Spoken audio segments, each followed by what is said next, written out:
Greetings, adventurers, and well met. Master of Dungeons here on the Master of Dungeons Twitch channel, twitch.tv/themasterofdungeons. It is Sunday evening, May 19th. Time for some live play of Phandelver and Below, the Shattered Obelisk. It is episode 20. We have been gone for a couple of weeks. We had a few things the players had going on a couple weeks ago. Last weekend was, of course, Mother's Day, so we did take those days off, but we are back at it tonight for episode 20. How's it going, gents? It's been a while since we've had a chance to chat, all here on screen. Ready for some D&D? I've had a full virtual D&D weekend so far. Ready to finish it off this evening. Yeah. With some Phandelver and Below. First thing I want to do for our gentlemen, for our players, is I'm going to give something to you here shortly. But just to kind of recap what's been going on, the players came into Phandelver trying to help their friend Grundrin Rockseeker. Rockseeker and his brothers Nundro and Tharden were trying to find an old mine, the mines of Phandelver, to kind of clear it out, open it back up, and such like that to bring some prosperity back to the town of Phandelver, which is in the Sword Coast, not too far from Neverwinter, kind of in between Neverwinter and I believe it's Waterdeep, somewhere a little bit north area there, kind of just outside the Neverwinter woods and such like that. But they discovered that some goblins were messing around with Gundren and his brothers. They got to town, helped some of the townsfolk, got to know a number of people in Phandelver, went on some different missions, discovered some different faction leaders, kind of faction representatives in the area. With Sildar Hawkwind, of course, being from the Lord's Alliance, discovered that some red brands, these bandits out of Tresendar Manor, were basically harrying the town, basically kind of giving the townsfolk a rough time of it, taking up the Sleeping Giants as one of their hangouts. Most of the locals steered clear of that. Players are able to take that situation on, head to the Cragmaw Castle and take out the goblins and the leader, the spider that was messing with them. They were able to get to Wave Echo Cave. Unfortunately, one of the Rockseeker brothers had expired in the caverns, but they were able to rescue the other brother, Nundro, bring them back, restored the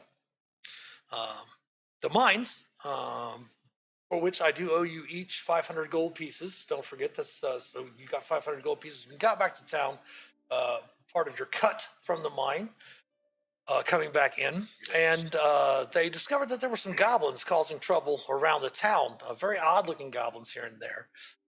They discovered that the goblins were from a place called Zorzula's Rest. They went out there. The goblins had taken some of the townsfolk hostage as well, and the adventurers went off to... oops. Just lost my roll 20 there. Sorry about that. Give me a second. So funny when Google says to me, "Oh, snap." Where we're at there we go. All right. And heading to Zorzula's Rest, they discovered that Ruxathid, the leader of the goblins at that location, has some sort of darker people that were sending them on these different missions, trying to collect these obelisk stones. So that was the reason why the goblins had started messing around with everyone in Phandelver, was to get these pieces of these four pieces of these obelisks that were in different areas around the town itself. Having defeated Ruxathid, the characters were able to rescue three different villagers that were at Zorzula's Rest and bring them back to town. And they are back here in town. Let's go ahead, however, and reintroduce the characters. It's been a couple of weeks, so let's remind everyone who you are playing. Everyone, first of all, go ahead and start with inspiration. The characters are freshly level 7, having just leveled up to level 7 at the end of last session. So, Phelix, go ahead, remind everyone who you're playing and all of that. I am playing Phelix, the Lightfoot Halfling, Order of the Scribes Wizard, level 7. With the urchin background, grew up in the town of city of Neverwinter, and Almost said grew up in Phandelver. Hey, Phandelver, it's like your new home, right? It's like your new home. Yeah, it's like a new home. Traveled here to help Gundren, and now traveling around doing weird, interacting with weird things with my friends. Excellent. All right, thank you, Felix. And then we have Hannibal Kane. Hey, sorry, chat, for my microphone being a little echoey tonight. It's misbehaving. Hannibal Kane is a Way of the Ascendant Dragon Monk, level 7. He's a hill dwarf with far traveler background. Loves the fact that he can fly, punch things multiple times with his key points, swing a beautiful axe called Hugh, and hopefully get some stunning strikes in tonight. Excellent, excellent. Thank you very much, Hannibal. Hello, Bo. How's it going, man? And then we have Ulmor. Yes, I'm playing Ulmor Wakefield. He's a half-orc bard-barian, so a barbarian, if you will. He's on the path of the totem warrior, and his newfound warrior abilities as being a barbarian are something he's ready to explore and unleash his rage and fury as needed. And what is his totem now as a level 3 barbarian? Path of the totem warrior. Yeah, he is the what did I go? Elk. He's an elk. Oh, the elk. Excellent. The elk. Path of the elk. Yeah, he can like Extra just speed. When he starts walking. When he starts walking, he can just make he just strides like an elk. Really Excellent. fast. All right. All right. Thank you very, very much. And then also the characters have traveling with them an NPC cleric, kind of like their big sister, I guess, because she's a wood elf. She's a few hundred years old. I guess Hannibal's probably about the same age, maybe a little younger. But Shae Moonrise is a Twilight cleric, follower of Seluna and Lestrade. She is. It's her job to keep them alive, and boy, do they keep her busy. That is for sure. And thank you, Thundercat. It's actually not a new layout. We've had this layout in the channel for a while for this stream. We just rarely use this layout with just the 4 of us chatting here. Speaking of that, we're going to switch over to the other page so we can see the Roll20 screen and such like that, because we're going to give the players some different handouts as you have returned back to Phandelver. It is the morning after you've had a long rest. All of that you've were able to get the prisoners that you saved back to the Shrine of Luck, and Sister Garael helped get them all patched up, and we're able to send them home, and trying to get a briefing from Harbin Wester, who's the town master, but Sildar Hallwinter is returned from Neverwinter and is taking care of getting some statements from the people that were rescued, finding out what's going on, all of that. Might be able to get you some more information. But you do find yourselves back at the Stonehill Inn, where you have rooms. You've paid for a number of Tinday prior, and Toblin, the proprietor of the Stonehill Inn, has definitely given you a couple of 10 days in the future for your food and lodging here in Phandelver. This morning, as everyone, did you want to go through first, do some a little bit of work, Ulmor and Hannibal? You do have a collection of a lot of different things you've collected over your past adventures that you might want to sell off, of which you can easily head to Barthen's Provisions to do so before your breakfast is ready, as Toblin and his wife are working on the morning meals right now in the kitchens. Yes, that was something that we had been wanting to do for a while. We've got quite a few things, but so what do you guys want to do as far as keeping? Yeah, if you want to keep any of those items, feel free. I do believe you have some other magic items that you've had to perhaps divvy up as well. I think there was like a dagger of venom, some other things, I believe. Yeah, dagger, bracers of celerity. That was a crystal shard. There was a war pick, a luminous war pick. There was a ring of mind shielding, a gem of brightness. I think you gave Shaelrin the ring of mind shielding, I think. Okay, she's got the ring. Okay, cool. Let's see.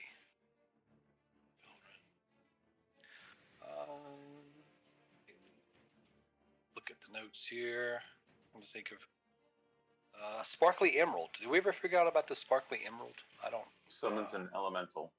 Oh yeah, the Yeah, I elemental think it's gem. some. Yeah, elemental gem. I think it's some sort Water of water. element. Yeah, Water element. We haven't used it yet. No, Okay. I And did. who I do has think. that? I think you gave it to I did. Felix. Yeah. Okay, that's right. All right. Bracers of archery. Silver bracers of archery. We had those. I took the gold tip javelin, which is actually a javelin of lightning. Yep. And there were, oh yeah, the long sword and the breastplate, the bronze breastplate and the long sword. I need to get rid of those. Some of them should have value. I think those pieces are actually just coin. I don't think they were actually. Okay. Yeah, it was magical, 200 gold pieces and 500 gold pieces. Yeah. So if you want to tally up that coin, you can easily head to Yeah. Barthen's Provisions. Just tally up the amount, the value of all of those. You can sell those. Any mundane items, like any of the other weapons and things like that, will sell for half price. And while we're getting started here, I did want to go ahead and give you all. I started working on this a little bit earlier today, but I wanted to give you this handout so that you would have it as reference in your journals to who you know here in Phandelver. Kind of give you a little bit. Now, I did not put any villains on here. If I missed any, I did try to go back through the different chapters to find different, NPCs that you would have encountered. Of course, Galine Alderleaf that owns the Alderleaf farm, her son Carp. Elmina Barthen, she owns the trading post, Barthen's Provisions. Darren Edermath is the person that watches after the Edermath Orchard. He's the drow, if you recall, the Order of the Gauntlet. Sister Garael, the elf cleric of Timora, that's a Harper agent who maintains the shrine. Lenine Greywind, who owns the Lion Shield Colster trading post. And of course, the Lion Shields are actually a merchant company out of Yartar, which is about 100 miles or so away down the river. You got Sildar, of course, Hallwinter, who's taken up residence at the Townmaster's Hall. He's a member of the Lord's Alliance. Toblin Stonehill, he's the one that is the owner and proprietor of the Stonehill Inn. You also did meet his wife and his daughter. Trelina was his wife, and his daughter Tamara. You met them when you were helping to fix up the Shrine of Luck, if you recall, when the goblins came through. And then Halia Thornton, she's the member of the Zentarum, is the guild master at the Miners Exchange. And of course, Harbin Wester. And then there's some other people of note, the Rockseeker brothers. Ander, you met him, he's a clerk at Barthen's. You met Grista, she's the owner of the Sleeping Giant. Of course, Gwen Orsall. Is someone that you've been working with, a traveling dwarf scholar, new to the area, and a student of the history of the Phandelver area. You, of course, met Radolf, who's really good friends with Alderleaf, who is an elderly druid that is also a member of the Ulmor Enclave that frequents the Thunder Tree ruins. And of course, Wheel of Fortune, the bartender, and then there's the prisoners that you rescued from Zorzula's Rest as well. Helpful. Yeah, I like that. That's nice. Mm-hmm. Good piece of. So my notes are, kind of on other pages, going back, and then some notes on my journal thing. But that's very helpful. And I'll definitely go through and try to update that for you as we as you meet more NPCs and such. All right. But Hannibal and Ulmor, once you have that total, compare your totals, and then you can split that coin between your self and your other three companions. Keep in mind that they are giving Shaelrin an equal cut as well.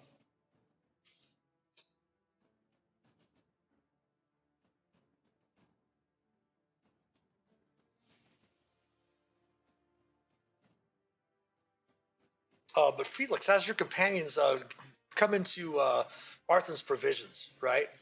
and you're bringing in all of the loot that you've accumulated over the past few 10-day during your adventures. Almina does bring you aside, the owner of Barthen's. She says, well, your companions are over there and getting together all of the things for trade and such like that. I just wanted to let you know that I know that you've been very concerned with your group. The Helping Hand, I believe, is what you're calling yourselves now?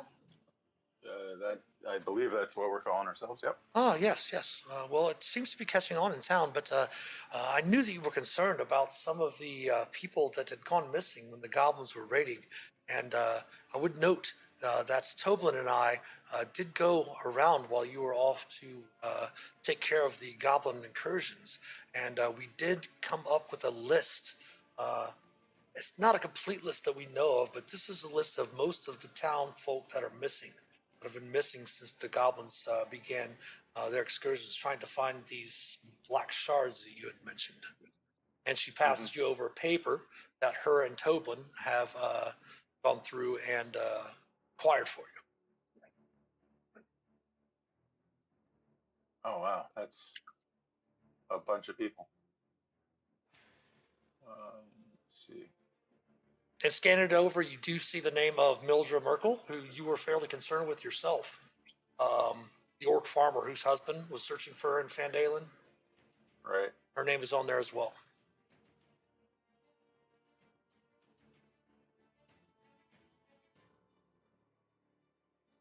Florist and his wife. Okay. 1, 2, 3, 4, 5, 6, 7, 8, 9, 10, 11 total people. She said there are.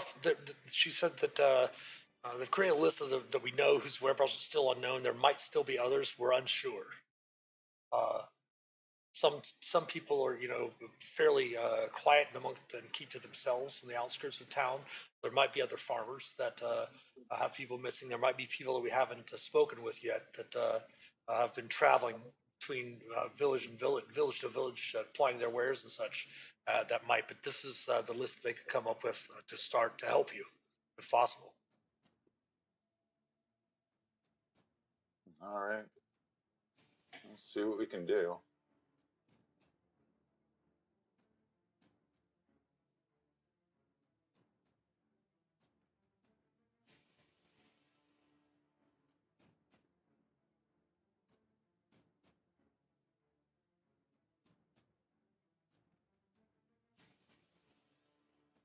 And you do see Ander there, the young halfling teenager, back behind the counter, helping Ulmor and Hannibal with their list of goods, kind of haggling back and forth. He's not very good. He's still fairly young. Okay,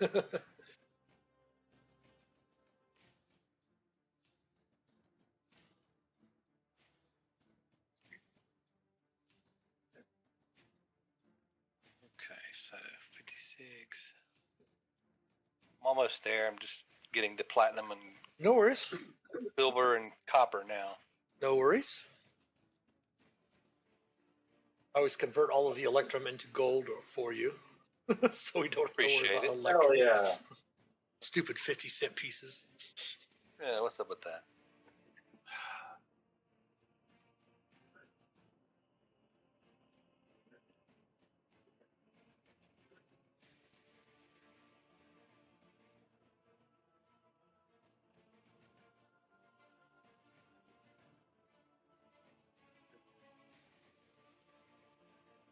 And copper pieces.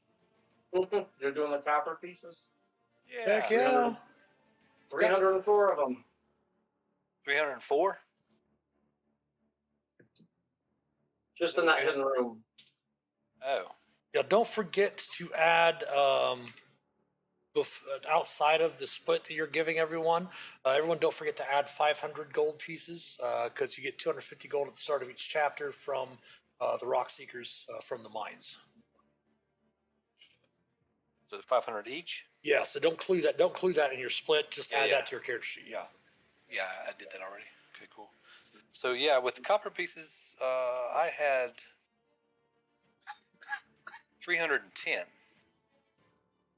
You say there were 304?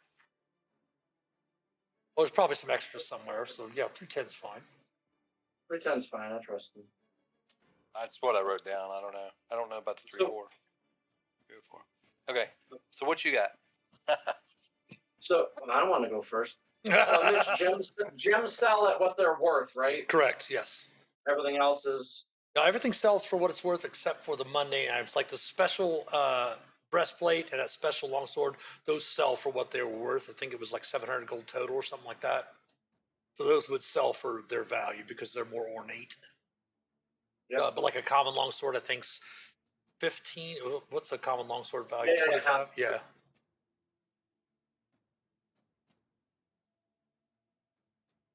Okay, well, I'll tell you what I've got.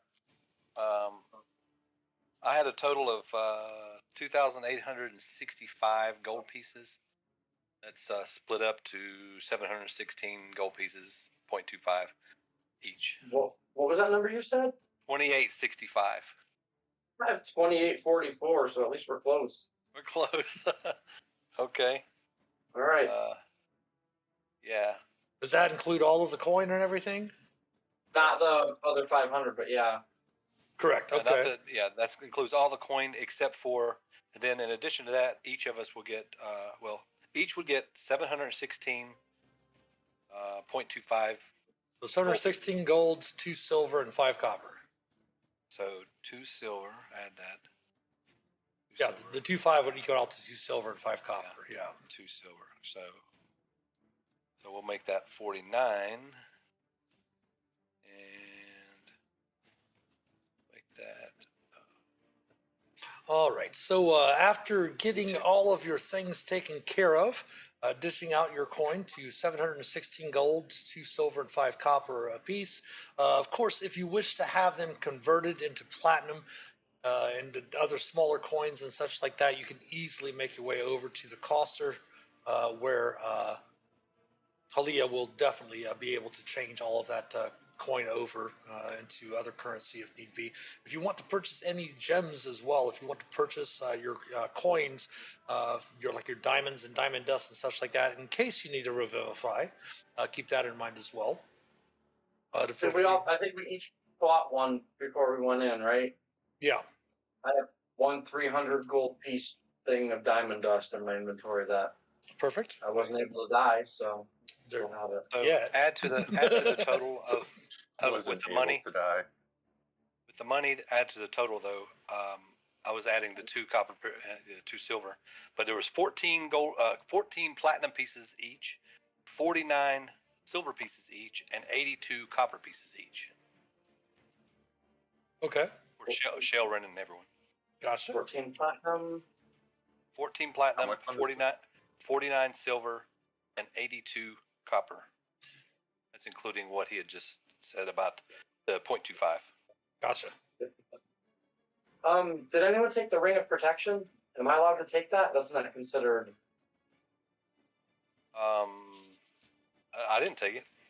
I So- think Plus Ulmor 1 has. I think Ulmor has the plus the cloak, right? Cloak of protection. Yeah, let me double check. Yeah, I've got. Because someone took the staff of defense, so they'll get. Yeah, I'm good with the staff. So yeah, take the ring. All right.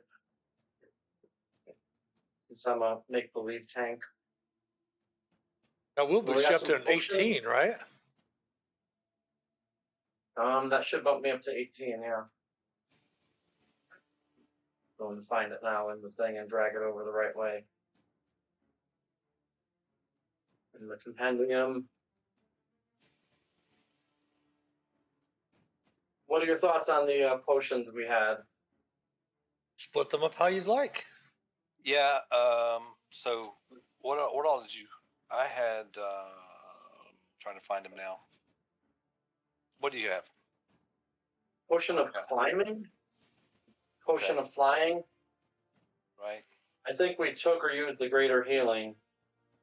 Yeah, they had 3 Potion of potions of greater growth? healing. Growth, what? irregular healing, and invisibility. And then I'm not sure if anyone used the psionic fortitude. Yeah, nobody used it. We have it still. So I don't know if we want to keep all those. I don't know that. I mean, it can't hurt, right? No, let's No, keep no, the it can't potions. hurt to Yeah, keep 'em. keep the potions. Yeah. Overpower. That's it. Who's rocking the gauntlets of ogre power? Ulmor. Someone should have this. Ulmor is. Awesome. The gem of brightness. His strength is bumped up to 19. Yep. Hell yeah. All right. And one person has the staff of spider staff, and someone else has the staff of defense. Yes, the spider staff. Ulmor has the spider staff, and staff of defense is Phelix. And then Phelix should have that wand of magic missile, I hope. Yep. Yes, I do. Hell yeah. All right. That's all I have between the handouts and my notes. That looks right to me. That's all I've got. All right, so you're able to trade in everything that you found at Barton's Provisions. Able to stop by if you need to have anything repaired or anything of that nature at the smithy. You can head to the Lion Shield Coster later on at your leisure to exchange any coin you need if you want to change anything over to platinum or anything of that note. But as you return to the Stonehill Inn, getting just of course the sun come up, you've headed over to Bartham's Provisions as soon as you could to take everything over there and head back for your morning meal to the Stonehill Inn. And as you do, as you enter in, you see the familiar face of Gwen Orsong sitting down at the table already.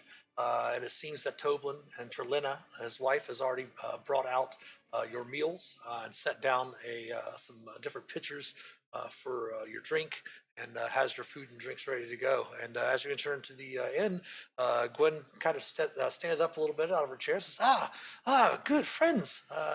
Glad to see you've returned. I was hoping that we might enjoy our breakfast together and perhaps talk about some of your recent exploits and what you might, where you might go next and what you found out. Well, sure. I've got a hearty appetite this morning. We've been on the road, and we can talk the morning away if you wish. Well, certainly, as long as there's nothing pressing. So, well, there's plenty pressing, but I've got to eat. I see. I see. Well, what sorts of things are pressing? Pressing matters do you need to attend to? Well, there's this business with the shards, and some, these guys could probably explain it better. But there's the weird shaped goblins with crazy glowing hands, and we've got to get some more shards and it's really bad stuff happening. I mean, I think we ought to make a game plan here. This is really getting confusing, and I think it's a lot more sinister than we thought originally. I see. Do you have any leads on where to head next? Show her the map. Yeah. So, where's that map? So you pull out the Saltfleet Goblins map. Yep. And she looks at it and kind of seems a bit surprised. Looking over the map, I will give the viewers a good look at that map. This is the map that they found and discovered in Zorzula's Rest.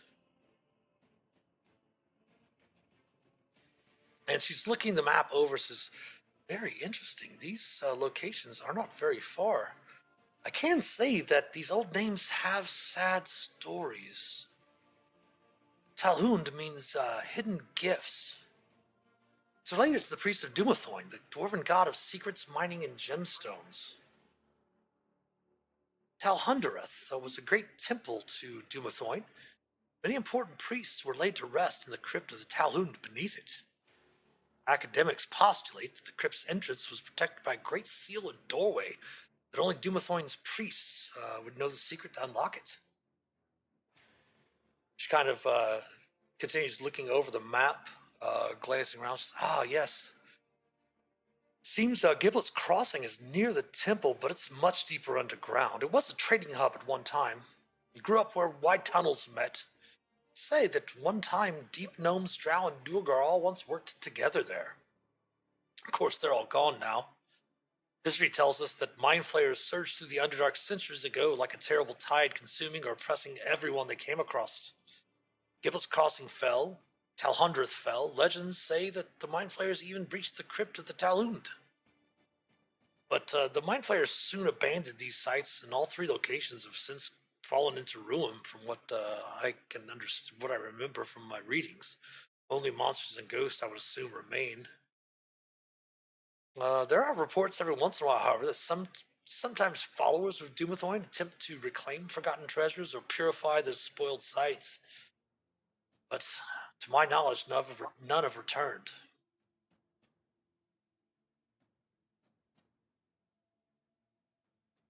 None of them have returned. Yes. Well, that doesn't sound very nice.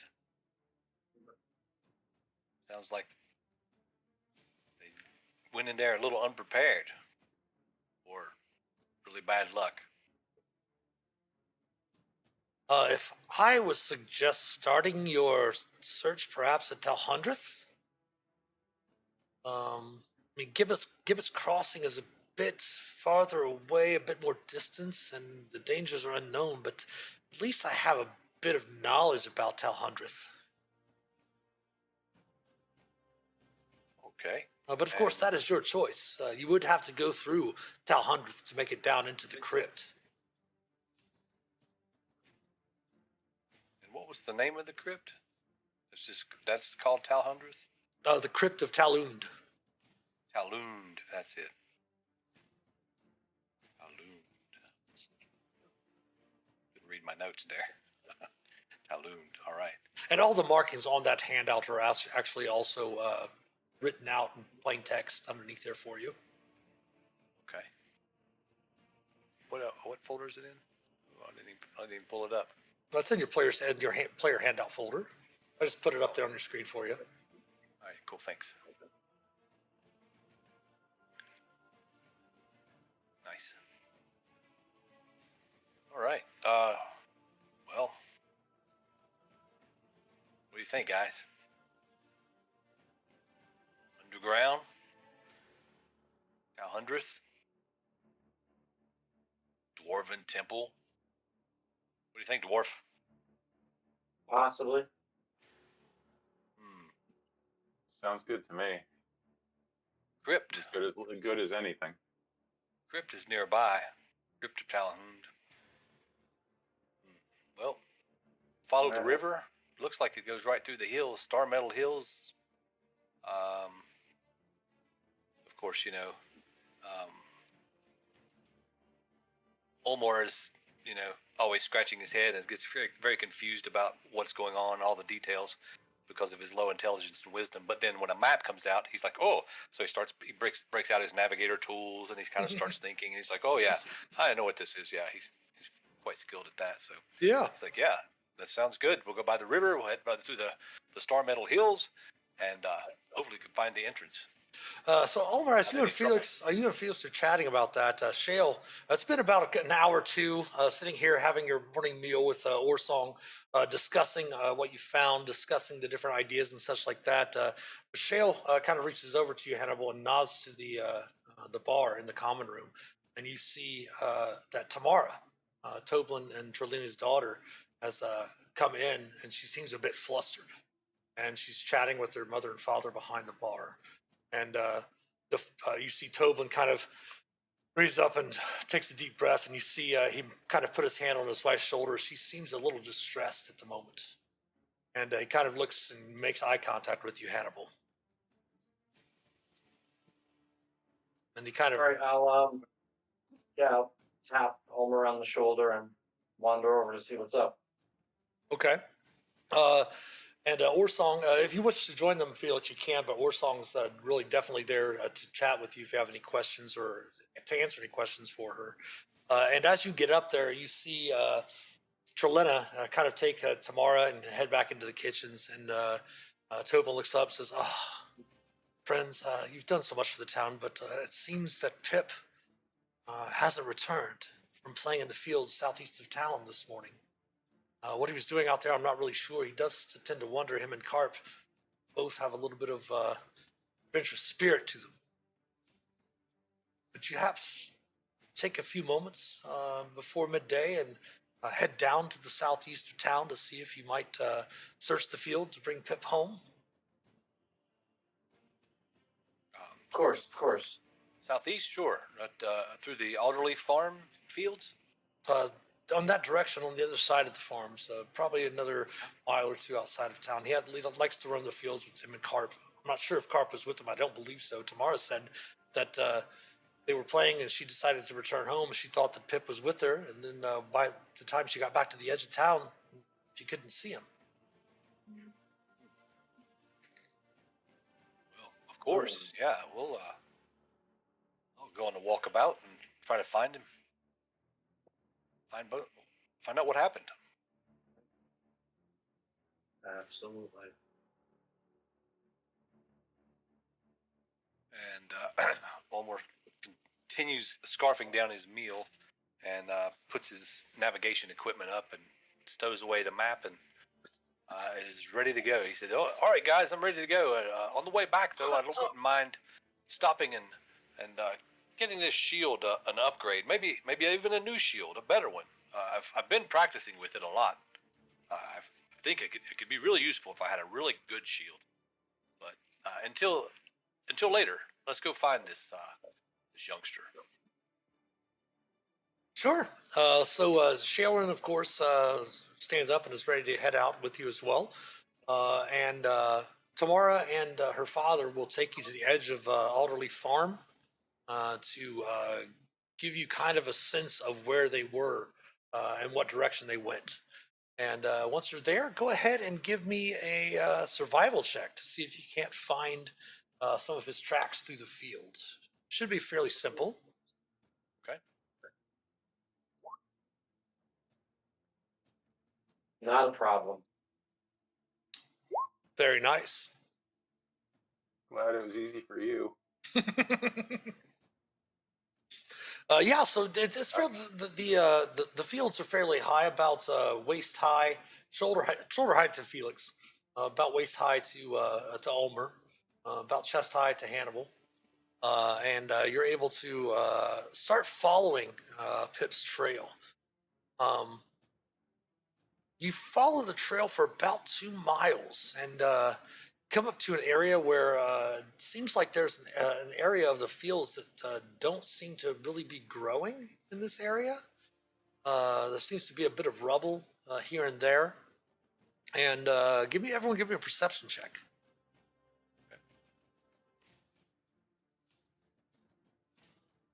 Go blind. Oh, Phelix has his new spell book out with his new spells, kind of perusing them as he's walking, tripping every once in a while. did you hear that woodpecker? Oh, there's a woodpecker over there. It keeps chopping wood and throwing it on the wagon. And you actually looking about Hannibal, you do hear a bit of rustling near a set of boulders, kind of peeking around. You see Pip kind of crouched down, kind of looking, peering out from behind the boulder, looking at the area where the rubble was, or the rubble is, I should say. And he kind of starts for a minute. Oh, Master Hannibal, so fortunate you're here. Yes, I'm a great adventurer.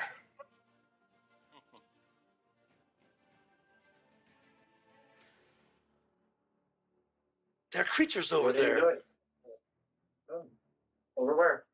Creatures. Well, yes, I spotted 3 of them. They were bouncing through the hills east of the fields, and I didn't know what they were, so I followed them. Thought they might be dangerous, and I hoped to help Phandelver by learning more about them. Of course, I plan to be a hero just like you. Oh, well, that's an important job. I'm glad that you were doing it, but you shouldn't do it alone. See, we like to travel with friends, and it's coming out alone is very dangerous. Yeah, I tried to get Carp to come with us this morning, and Tamara said she wanted to go back to the town, but when we started to head back, that's when I saw the creatures, and I just ran off after them. I'd followed them for a little while, and they just seemed to drop out of sight over there. And he kind of points to that barren area of the fields where there's some rock and rubble and such. I really wasn't sure what to do. I mean, I wanted to tell someone about them, but if I didn't stay and watch, I might get in trouble for not only leaving the town, but the monsters might escape and come back, and no one would know where they'd gone. They fell into some hole over there. But To a yeah, hole. what's over there? I'm not really sure. None of us know that area. I guess not. I think Didn't know what they were. I didn't know what they were. I know that this area this has some sort of ruins. It was a home to a dwarf named Marthungrim. He died long ago, before Mom and Dad were born. Okay. But I think the dwarf, from what the townsfolk said, that he had built his home under the ground. Hmm.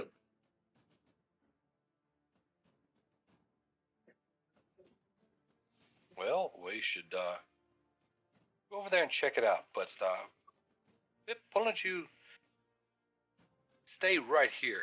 Can you guard our trail where we came in and make sure no one has followed us? Yeah, I can do that. And if anything happens, if we don't come back in just a few minutes, you should probably go ahead and make your way back to town and let everyone know what you've seen. Okay, who should I tell? Dad? Yeah. Yes, that would be a good Yeah. idea. Gwen at the tavern. Say, what Oh, yeah. about the tavern? Gwen at the tavern. Let her know. Yeah. Of course, his dad is Toblin at the tavern as well. So yeah, you can let Right. Gwen know too. You want him to stay here? Do you want me to watch your trail now? Do you want me to go back to town now? What do you want me to do now? Watch the trail until we get over to where the hole is, and then go back to town. Okay. That way we can make sure it's safe for you to leave. Okay. And you see him kind of fumble around in his pocket, and he has like a small little dull hunting knife that he pulls out and sits down, kind of crouching down a little bit, as he's seen you all do, especially when you were fighting some of the goblins in town. How old is he? He's about 10. That's him. Okay, yeah. That's not the same kid I gave the dagger to, is it? The wannabe adventurer. I think you gave that to Carp. Carp. Okay. Yeah, Carp. It might have been Pip. I think it was Carp. Carp. Yeah. Yeah, Carp was the one that took you to the Red Brand, the secret entrance to the Red Brand hideout. Right. Okay. All right. Well, So I I guess- give Pip. I say, Pip, here. Hold on to this for me. This is a very important weapon. It's called a belaying pin. I got it off from a ship from far away, and this is like a club. If any monsters come at you, you can whack them in the head with it. So I pull out my old belaying pin that I have just for, bash somebody in the head, but it's a keepsake. So I hand that to them. His eyes just grow really, really wide Yeah. as he takes the belaying pin in his hand, and he puts his dull little hunting knife away into his pouch, and he picks it up. And of course, he's only 10, and you're a big, half-orc barbarian, so it's a little heavier for him. But you see him kind of swinging it around, and I mean, he's the 10-year-old kid. He kind of starts hitting the boulder with it. There you go. Now you can be a real adventurer. Just don't hit anybody that you know, any of your friends. Only monsters. Done. You have my word. He salutes you. All right. I kind of halfway salute him. Yes. All right. Let's go. And I turn around and I start walking towards the. Okay. So as you all start heading in that direction, looking around, you do note that there does seem to be the remains, like the rubble that you saw was like perhaps maybe like a mound or archway that would probably have like a door. You note that there's ruined, a little bit of petrified wood on the ground that's been there for ages. And there does seem to be a hole, a fairly large hole, about maybe 10 feet, 15 feet in diameter, a kind of jagged hole in the ground where some of the rubble has been kind of torn up, and there does seem to be a hole there that looks down into darkness. Are there any tracks around? I like to look for tracks. Go ahead and give me a survival check. Anything around the hole. Yeah, you do see some tracks, but they're very, very odd.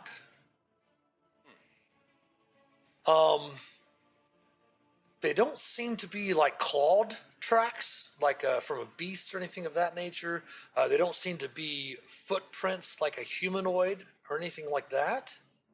Um, they seem to be like round divots in the ground, almost as if someone was hopping on a pole. You can see a little bit of dirt kind of fly up from the opposite direction of where the tracks were going. You see three sets of them, and they all kind of end right near the edge of the this hole.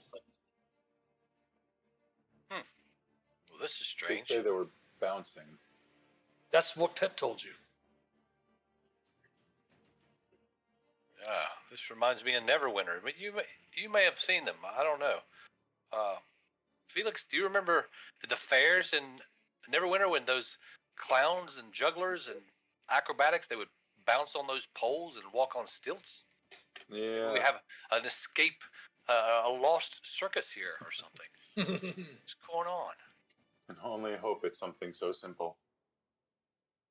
And I guess I will take a look in the hole. I'll kind of get over closer and just kind of, if it's safe, or I can just kind of lay down and kind of look down in there. Sure, it is dark. Of course, your dark vision, it takes a couple seconds for your eyes to adjust to the darkness below. It does seem that it's some sort of, there once was maybe stairs, but they seem to be collapsed in ruins down below. And it does seem to be like perhaps maybe a kitchen or not really sure. It definitely seems to be once a living area, but from this area, from this height, you can't really make out very much. It's very dusty and dirty, but you do see some fresh marks, very similar to the tracks that you found on the surface, down in the dust below. It does look as if the hole itself is fairly recent, almost as if perhaps whatever these creatures were bouncing into this area, and this whole area collapsed kind of into the remains of the homestead beneath the dirt, ground, and stone. Ulmor will kind of shout down in there, "Hello, carnies! Have you lost your way? Are you okay down there? Hello?" Give me a perception check if you would.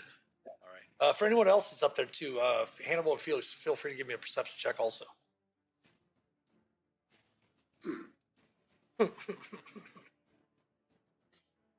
Where'd Felix go? Doing fine. Felix has still got it. You look around, Felix still has his nose in his new spell book. I was trying to copy from one spellbook to another while walking. It's just not working out very well. One spellbook floating beside you as you're walking. Sorry, give me a second. Roll 20's a little slow this evening. It's actually kind of been. I got a 14. Sure. Yeah, I'm just waiting for this to open so I can give you a little bit more information. Sure. It's been a little slow all weekend, actually. That's it. Okay, yeah. I noticed today when I first fired it up, I was like, oh, the gears are grinding. Everything was loading really slow. You hear a bit of rustling down below, but you don't hear any response to your "Hey, carnies." Well, either they don't understand me or they don't feel like talking. But something's down there. Now, I can tell you this: as you're looking down the hole itself, it's about 20 feet down to the floor of the homestead, but the ceilings themselves are only about 10 feet from the floor, so you do see a bunch of about almost 10 feet of dirt from this massive hole that leads down into the homestead itself. Okay. Well, you guys want to go down? Go check it out, and I'll take a look back and make sure that Pip is on his way across the field there. Yeah, you do see him kind of trucking. He's got the belaying pin over his shoulder, holding with both hands, and he's kind of trucking back towards the town. Okay. All right. So is one of the boulders? Is it far enough away that I can tie a rope around it? Oh yeah, you could easily all tie a rope around and all descend together. Okay. All right, that's what I do. All right. Flash bowling knot and hop down, start going down the hole. Okay, Felix, do you have Nicodemus out, or is he still dismissed at the moment? I was thinking about pulling him out. He is dismissed at the moment. Okay. Did you want to But pull I him was out? you know what, I think I'll manifest mind instead of pulling out Nicodemus. Okay. That gives me a little better better control. I think it's a little it flies about the same speed, so All right, well, give me a moment. I'll have you, when we move over to the new map, I'll have you go ahead and pull out your Manifest Mind. But give me a second, and I'll go ahead and copy the tokens over to our new area here. Ulmor, what are your hit points at now? Not as much as I've got. 69. Ominous question when the DM asks you, what are your hit points? No, I was looking at your characters on the main screen here for our landing page, and it just doesn't seem to have updated them yet. So okay, yeah, hopefully I'm at 69. Everything's all set up. So hopefully when we copy them over, they should be good to go. Sherwin has left Bessie back in town as well to kind of be the new mascot for the Stonehill Inn. Oh, nice.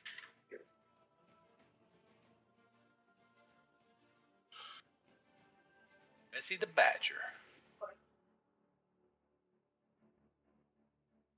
Wow, very slow roll 20 tonight. Mm-hmm. So disappointed that I named the Badger Honey.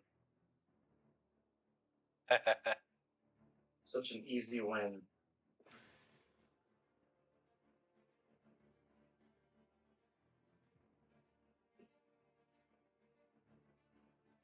There, it updated everyone's hit points. Perfect.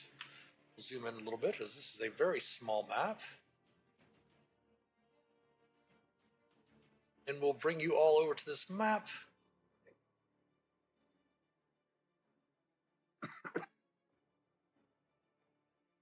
Oh, maps are for fighting. Nice. Ooh. And give me initiative, please, as you see 3 creatures. Very odd looking creatures. Here we go. This is the creatures that you can see in the handout. This is Pip following these creatures. That's what the creatures look like.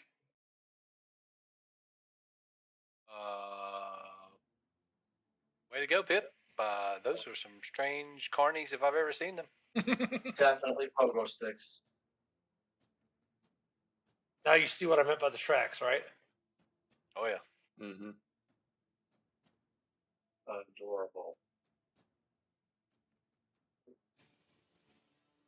Also, everyone, do me a favor. I need to change that on Shelron's as well. Open your character sheet. Okay. Go to your settings. Okay. In the middle column, you'll see Strength, Dexterity, Con, Intelligence. Yes. And for all of you, click on Add Dexterity Tiebreaker to Initiative. Add Dex Tiebreaker Initiative. Okay. Perfect. All right, and I'm going to add these creatures into the initiative.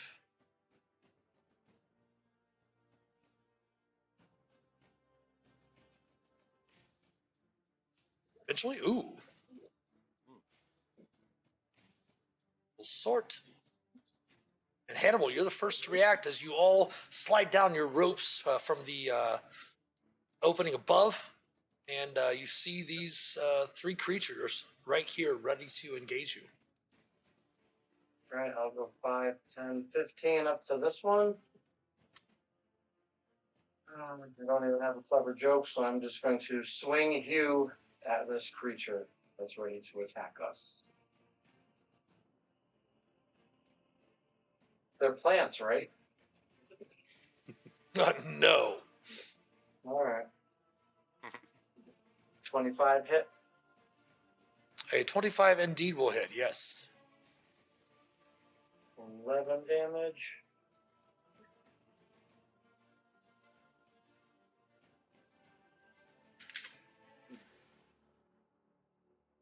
Okay. I will hew a second time with my second attack, 17. A 17 will hit as well.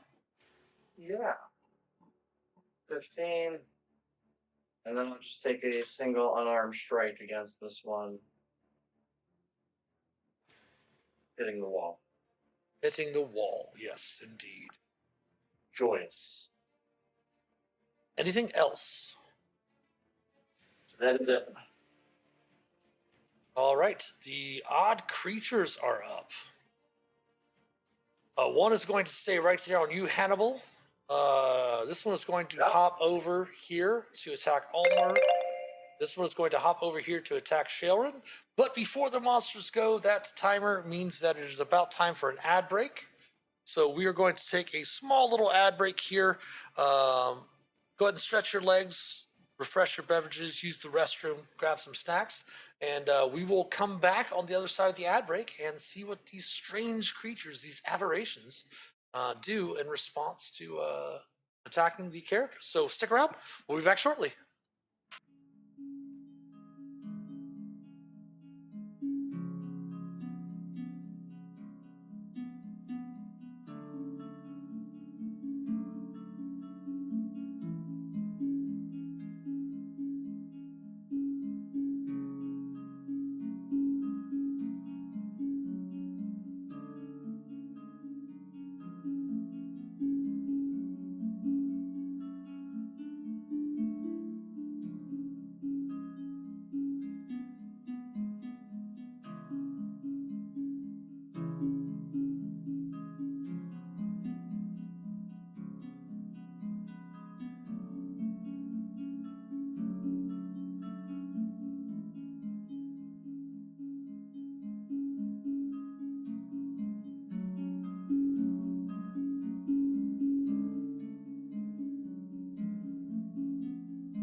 All right, back on the side of the ad break.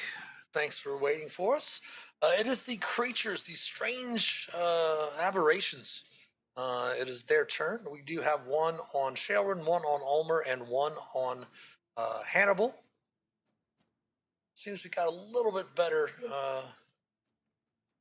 Went ahead and reloaded roll 20 there as well, but still a little slow.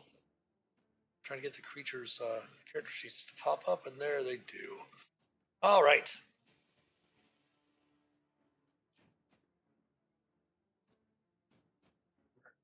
So first, it's going to use a bonus action on you, Hannibal. Okay. So please do me a favor and give me a dexterity saving throw. DC is 14.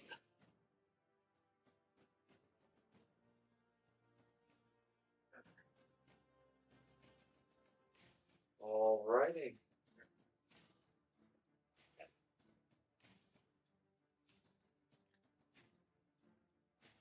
All right. So it does not enter your space.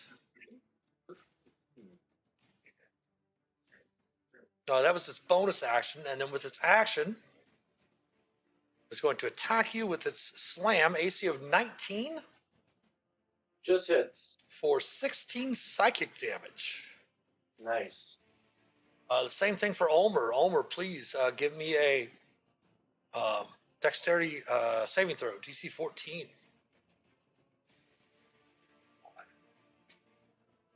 Nice. You're able to avoid it getting into your space and latching onto you. But it will also take a slam attack against you. Armor class of 22, Ulmor, for 25 psychic damage. Oh. Damn. And then the other one is going to try to leech onto Shaelrin as well. Shaelrin will attempt her dexterity saving throw.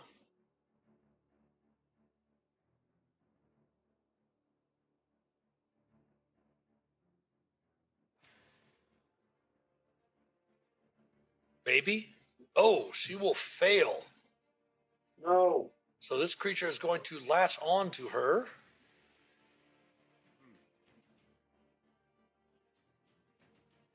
And then it will also go ahead and take its psychic slam against her. It will miss. All right, Shaelrin is up. With the creature being attached to Shaelrin, she will take some piercing damage at the start of the turn. So she will take the leeching damage, which is 3d4 piercing. Oops.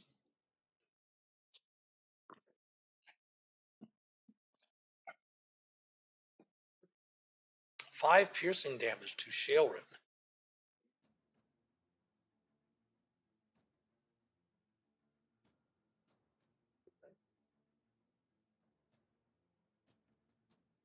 My goodness, it's so. There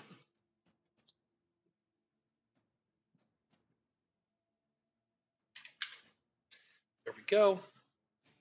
Move this one back over here. Shaelrin is going to go ahead and, as an action, the target or creature within 5 feet of the target can attach the gemule by succeeding on a DC 15 strength check. She's not very strong. She's probably not going to be able to make that strength check. So instead, she is going to go ahead and try to swing Lightbringer at it and hopefully knock it off of there. Or at least try to hit it. And she will miss horribly. She's screaming, "Get it off, get it off, get it off!" Felix, you're up. Oh man, I'm the wrong person to try and do a strength check on anybody. I think I'm gonna target it with a mind whip. The one on her, okay. Yeah, the one on Shaelrin. Okay, attempting its intelligence saving throw. It's a DC 15. Okay.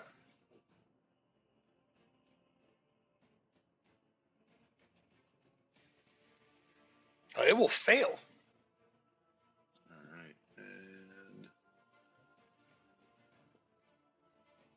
10 psychic damage. Nice. And it also has a minus D4 to its next save, correct? Oh no, that was the one that can only move an action or a bonus action. Okay, I was thinking Mind Sliver. That's Mind Whip. Oops, wrong button.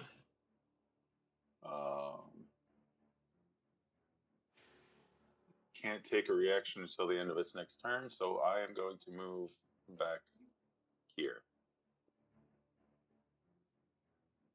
All right. End of turn? Actually, no. You know what? I'm going to try and telekinetic shove it off of her. Well, keep in mind that you will have to make a strength save in order to detach it. It's not like a grapple where you can force you can break the grapple. It's actually attached to her. Oh, okay, okay. Like she's not holding on. It's not holding on to her. It's actually attached to her now. Yep. Okay, so I won't try that. I'll tell you what, though, you can get use. I'll let you use that as a bonus action to basically force it to try. So if I'll let you use your bonus action to use your telekinetic shove, and if you can make the strength check, you can use your intelligence instead of your strength to try to free her from it. I'll let you do that. Sure. All right. So an intelligence check. 12. It is still connected to her. Okay. Yeah, that's totally fine to be able to use that. Kind of using that as the bonus action to do that. Sure. Ulmor, Nice. you are up. All right. Yeah, I'll go ahead. I'll go ahead and try to get that thing off of her. DC 15 strength check, I believe.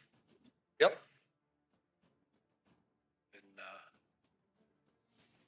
pop my staff under my arm, and just gonna reach over and rat. Wait, that's a saving throw. Didn't want that. Strength check. There we go. There. Unfortunately, you are not raging. If you had been raging. Yes, if I'd have been raging, which I should have already been raging, but okay, I'm not raging, and So that was your action, but you do have a bonus action still if you want to give out your bardic inspiration or anything like that. well, there's this one here that's beside her. I'm gonna try to just whack it with my shield since I have Shield Master. I'm gonna try to do a Shield Bash as my bonus action. Oh, okay. Or not Shield Bash, but Shield Master effect. Where you can either knock it prone or shove it back with your shield. Yeah. Okay. I'll try to. I guess how do I do that with attack? If you go ahead and pop up your feet. Okay, just a moment.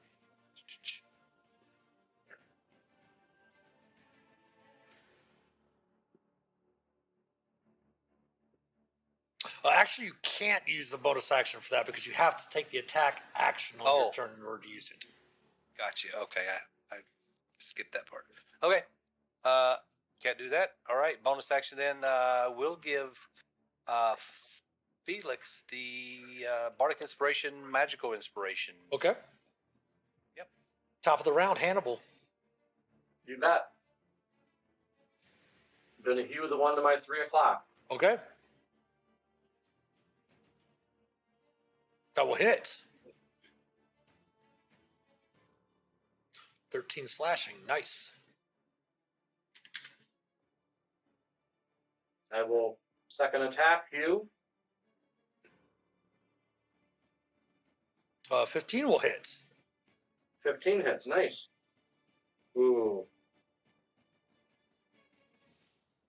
For 6.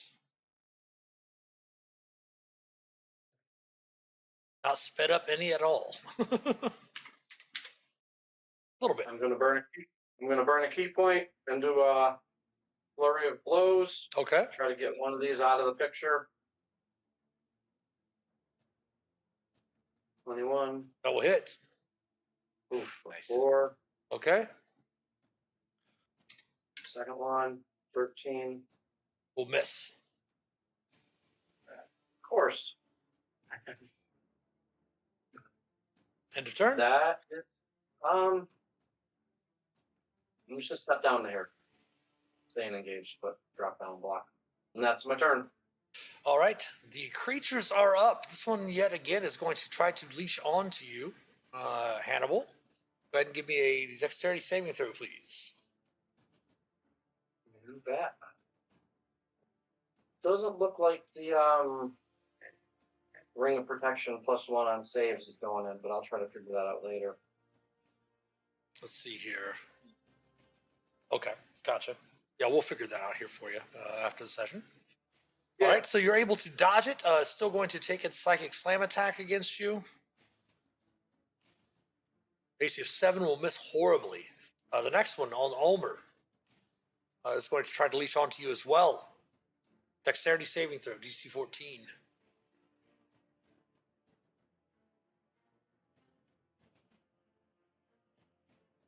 Ooh! It leeches onto Ulmor. What was the DC for that? 14. 14. Okay. And then it's going to take its psychic slam attack against you. Missing. This one's already lashed onto Shaelrin, so he cannot leech anymore as long as that's attached to her. It's going to try to psychic slam her. AC of 7, a natural 1 will miss as well. Shaelrin is up. She will take another 3d4 piercing at the start of her turn. 9. Oof. Ouch.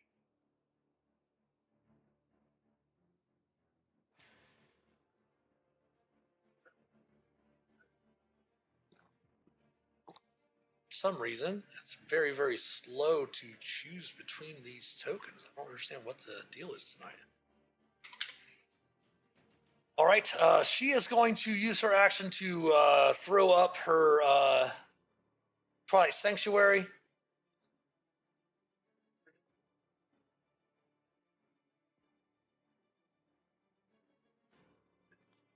There we go.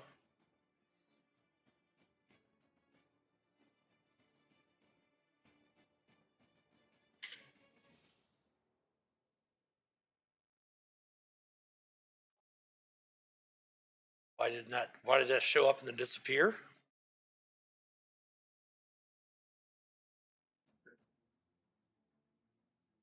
What's going on tonight? Roll 20.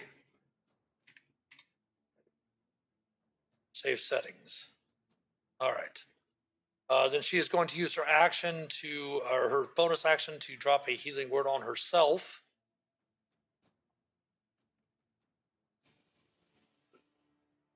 For 4 healing. And at the end of her turn, she is level 7 now. We will adjust that right quick.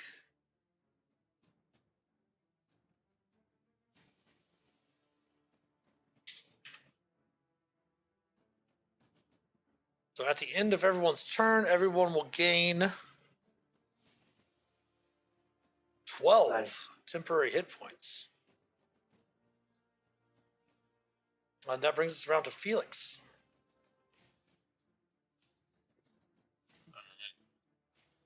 Oh, okay, one's on Ulmor. I think I'm going to target this one with a chill touch. Okay. Just to finish that one off, hopefully. That should do it. That will hit it. For 7 necrotic. That indeed will kill that one. Yes. All right.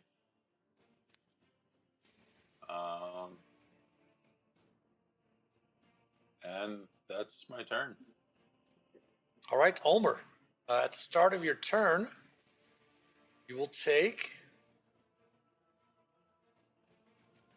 7 piercing damage from the creature on you. You. Get off of me. All right. All right.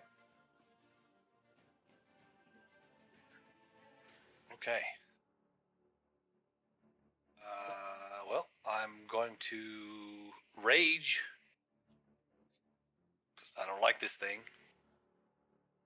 I'm going to rage anyway, but now I really don't want to rage. Raging Okay. Bonus action rage. and trying to get this thing off. What do I need to do to get it off? Strength check, not athletics, just strength check. DC 15. All right. Nice. All right, it is off of you. Back over to here.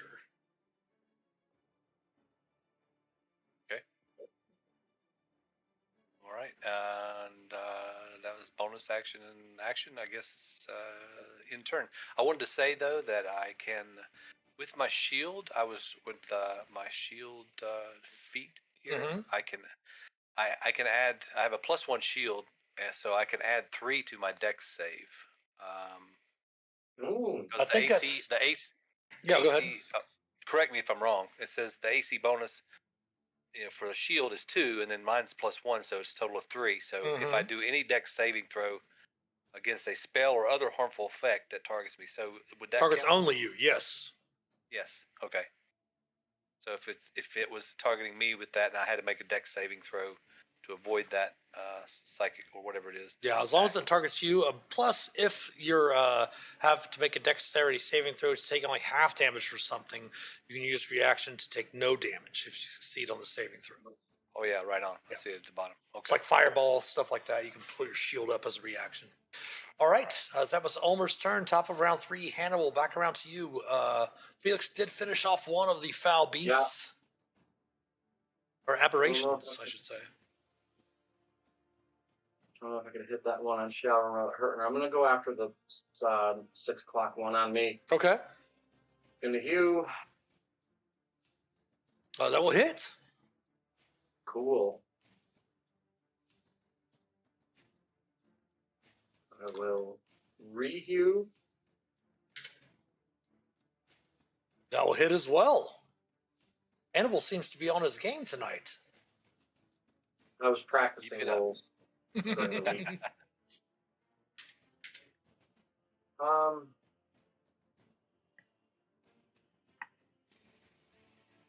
And I am going to key point another flurry of blows. Okay.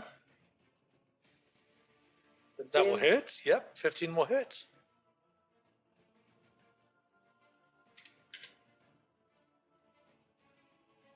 I 13 think will 13 miss. Yes, correct. And I don't think. These are the worst carnies ever. Nice. All right, that'll be it. All right, the creatures are up. This one is definitely going to turn its attention to you, Hannibal, and try to leech onto you. Another dexterity saving throw, please.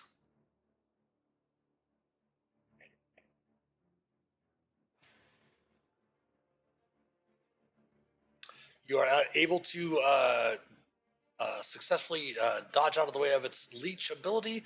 Will still try to psychic slam at Ulmor. AC of 21, Ulmor. For 12 psychic damage. So unfortunately, your rage is not resistant to psychic damage. And then the one on Shaelrun will attempt to psychic slam her as well. And will miss.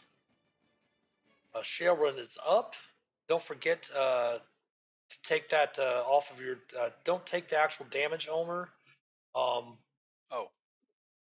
Because you had 12 temporary hit points, remember? Oh, my bad. Yeah, I meant to do that. Yeah, so go ahead and add 12 back to your actual hit points there.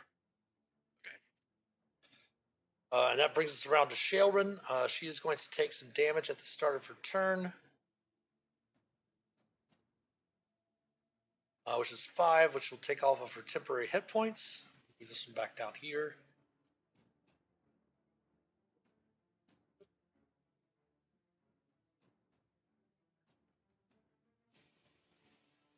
Very slow tonight. I went through and actually cleared out my cache and everything. restarted the browser and everything. For some reason, it's using a whole gig of memory for some reason, really slow. Do we have music on in the room? I don't think we do. I was having problems over the weekend, the virtual D&D weekend, with the music bogging the game down a little bit. Nothing's playing. Yeah, nothing's playing. So Sheldon is going to go ahead and the one on her has been damaged, so she is going to go ahead and try to toll the. Actually, she's going to use a bonus action to cast another healing word. This time, level 2, to Ulmor. Since she does have her Twilight Sanctuary up, so Ulmor, you will heal 10 points back. Oh, thank you, Sheldon. And she is going to look at the creature on her, and she's going to go ahead and hit it with a Toll to Dead. Nice. Only for 4 necrotic if it fails. But, hey, you know, every point counts. A wisdom save. It will make it save. Oh, my goodness. Felix, you're up. I'm going to use another Tasha's Mind Whip onto the one on Shaelrin. Okay. So it's a save DC 15. All right. Do me a favor, Felix. Your character's an experienced adventurer now. You're starting to become better as a wizard and stuff like that. I'm just going to present this opportunity for you. It's up to you. You note that the Mind Whip is not really doing anything because its only action since it's lashed onto her is to Psychic Blast her every turn. So the only action it's taking is that. You see what I'm saying? Oh, okay. But you can totally do it again because, I mean, this is a nice amount of psychic damage. Or, so what I could do is instead of using psychic damage, you did note also psychic. you did note also that it was resistant to the psychic damage that you did to it last turn. All right. So if I use, let's see, what other damage can I use?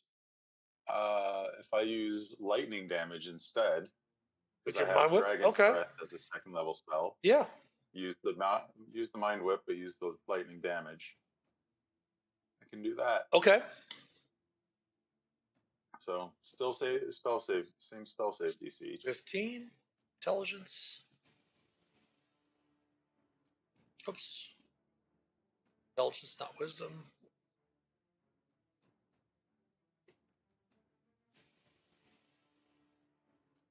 It will fail. Nice. All right. So it'll take 14 lightning damage. Nice. You do note that the lightning damage does fully affect it. That looks like it came off of.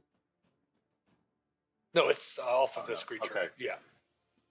Yeah, no, yeah. Oh, yeah. Let me re-roll Sheldon's the temporary hit points yet again. Into that round. She can probably get some back. It's an 8. And that will get her back 1. Which is all right.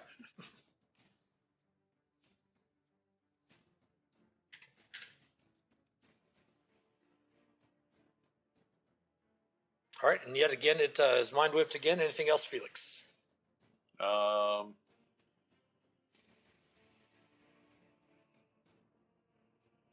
I think that'll be it. All right, Ulmor. Okay. I'm going to go ahead and attack.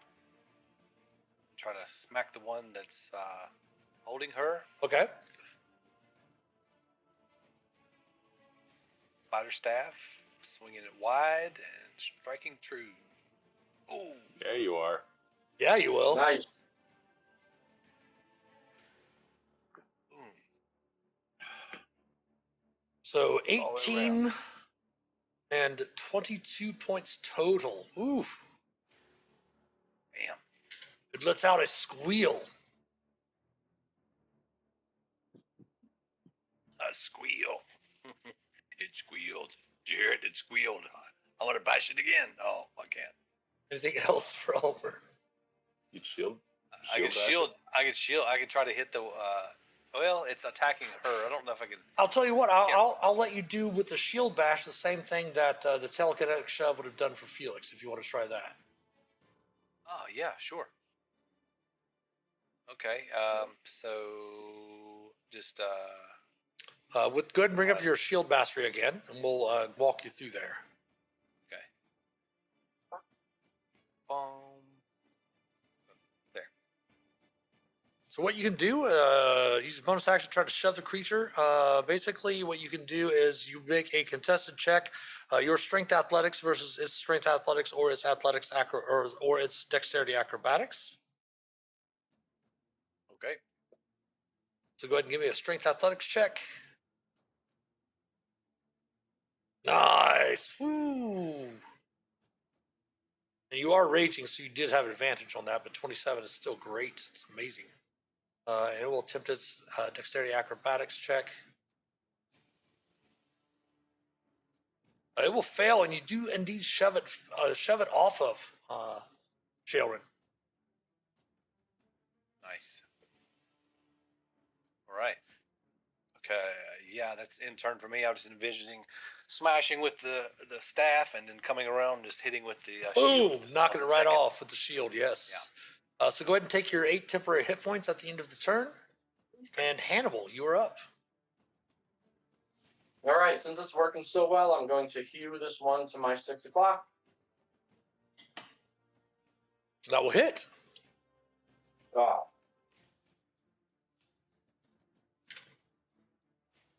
I will hew again. That will hit as well. Bah.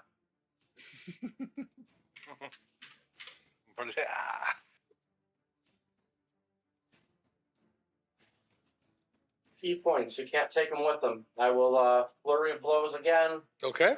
First one on the one to my south. That will hit. Good. Felling that foul aberration. All right. I'll skip down one and throw my second unarmed at the one under Shaelrin. Okay. That will also hit.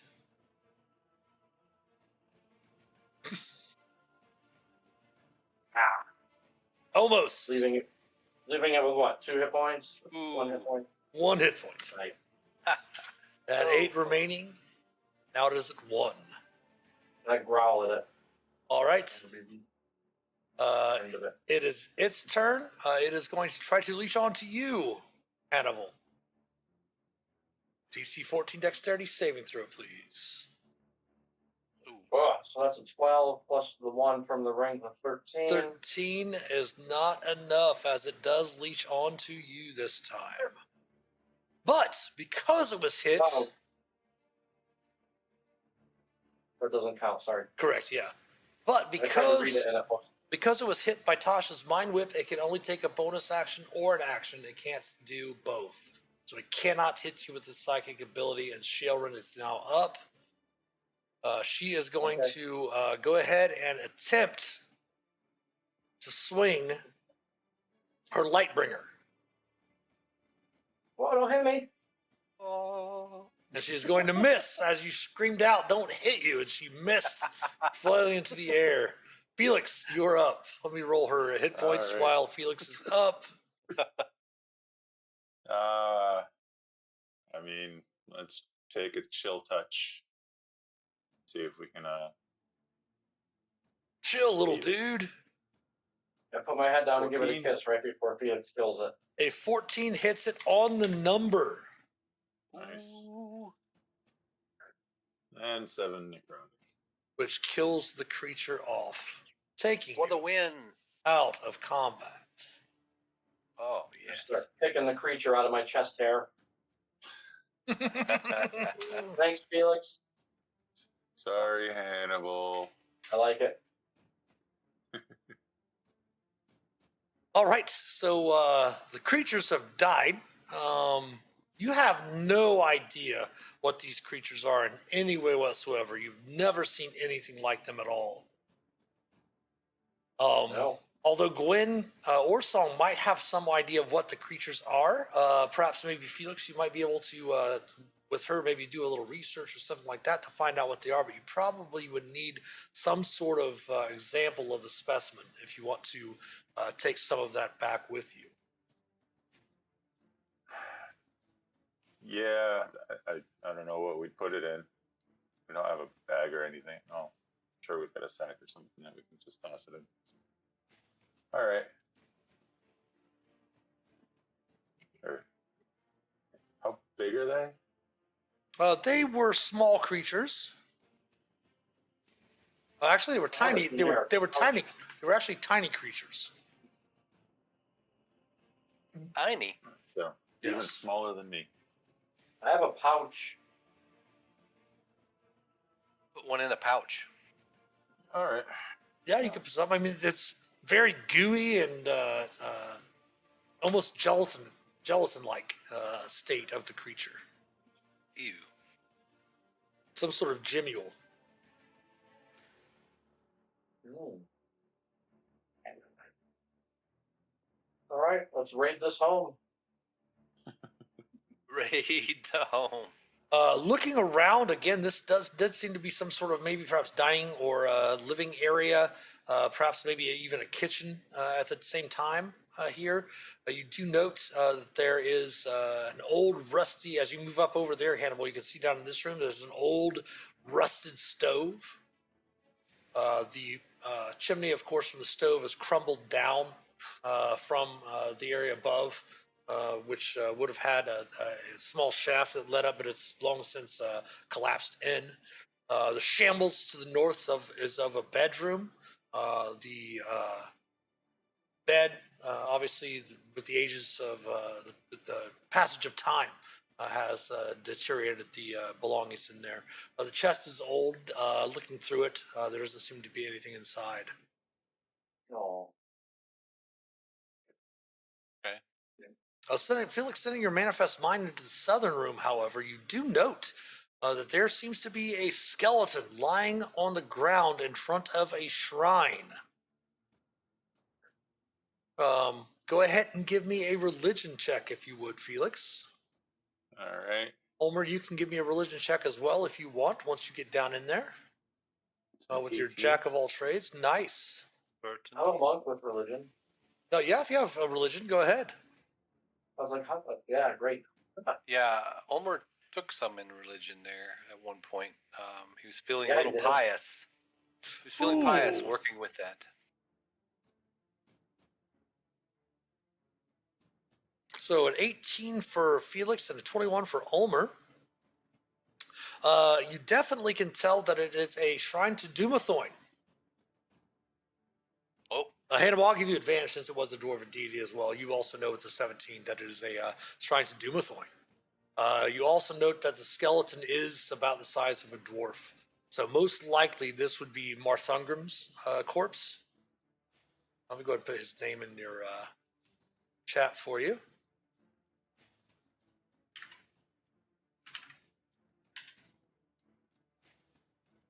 Thungrim.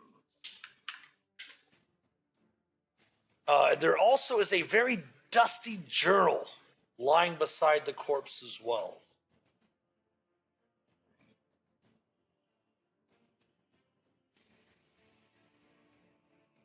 All right. Gotta I'll read pick that. it up and hand it to Hannibal, assuming it's written in.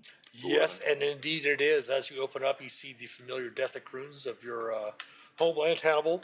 And inside, it has a number of entries. Marthengrim was a paladin of Dumathoin. And it records him excavating this home more than 60 years ago. Dumathoin had tasked Marthengrim with returning spirits to rest when a crypt for the gods faithful was corrupted. We'll put that in chat as well for you.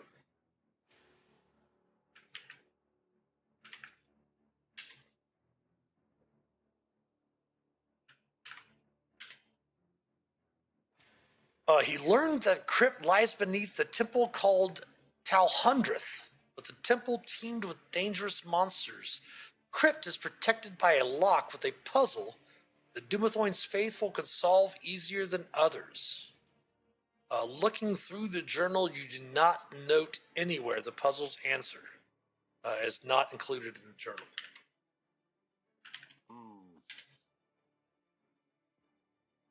Okay. Explain that to the group, obviously. Additionally, it reads, Hannibal, that Martha Grimm planned to destroy the restless ghosts that haunt the crypt so they could rest in peace.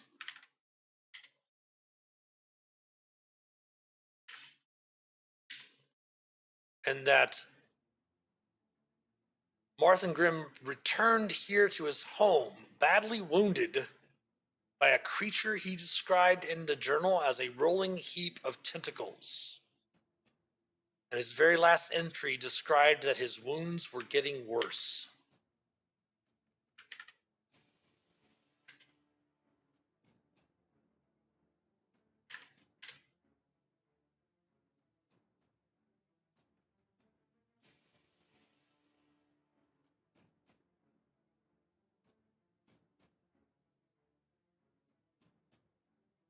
Okay, I'll let the rest of the group know all that. Pardon? I will let the rest of the group know that. Okay. Ooh. Sounds nasty. So does this paladin, does he have like a holy symbol?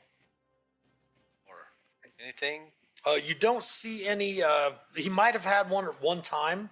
You're not really sure exactly. I mean, you did recognize the shrine to Dumathoin, but he doesn't seem to have any holy relics or anything of that nature on the skeleton or anything of that nature. He did excavate this home over 60 years ago when he set out to do this mission.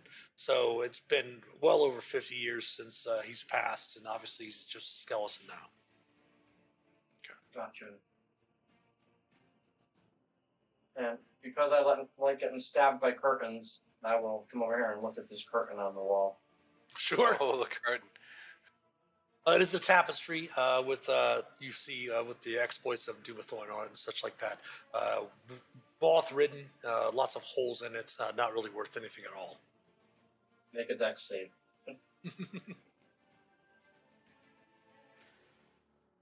All right. So it looks like we've searched the shrine. We've searched the main room. What about over here at the? Is there anything of note at the near this corner or near the fireplace? No, everything again, all disheveled and deteriorating. Okay. All right. However, with a bit of patching up, and it being underground, it might not be a horrible place to use as a stopping point. It's a couple of miles outside of town. Might not be a bad place to perhaps maybe retreat to every once in a while, if need be. If Or you can't, clubhouse. or clubhouse. Yeah. Says very few people know of it. I mean, the Pip knew a little bit about it from his parents, and some of the townsfolk might know a little bit about it. But I mean, most of the people, perhaps maybe Darren the elf, some of the longer-lived races that are in the town might remember Martha Grimm. Nice. All right. Yeah. Ulmor states that if this becomes our hideout, our clubhouse, whatever, that the stove looks like it would probably be in working order. We could cook up some tasty meals. It would take a little bit of work. Maybe with some Smith's tools, you might be able to get it to functioning again. But I mean, Ulmer, there's all these different clubs in town that all these different members are members of in Phandelver. You could start your own club now. Oh yeah, he wants his own club. He's a big fan of being in clubs. I mean, you are a member of the Harper's Club, remember?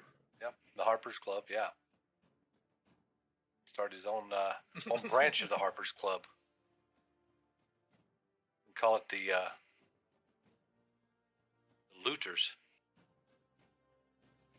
So, what are your immediate plans at the moment? Again, this is just kind of looking at the whole Felix here. As you can see, the outline, this dotted outline on the ground is the hole in the roof. You do note that the sun is pretty close to almost shining straight down on it, so it's very close to midday. Right. So one question is, if this is his, the only exit and entrance is where the hole fell through? No, right here, as you notice, should show me pinging slowly. There we go. You said there was some stairs or something. Yeah, that right. Can you see my ping? Why is it not pinging? Oh my gosh. I saw it right here. Yeah, it is so slow for Roll20 for me. Give me a second here. To see if there's some other stuff running here that I can drop.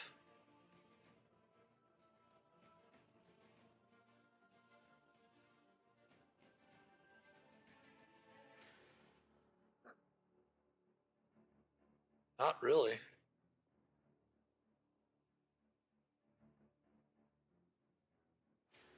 Yeah, those are the ruined stairs right there. Okay.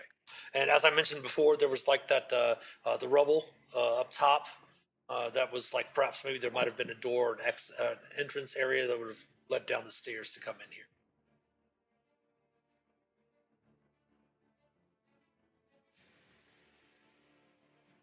So heading back to town?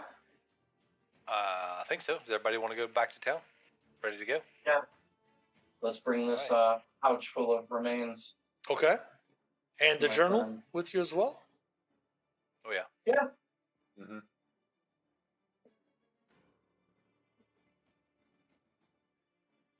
My goodness.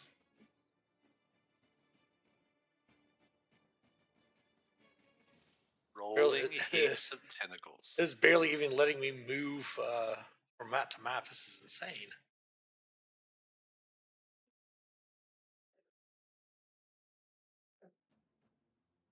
Back to Phandelver.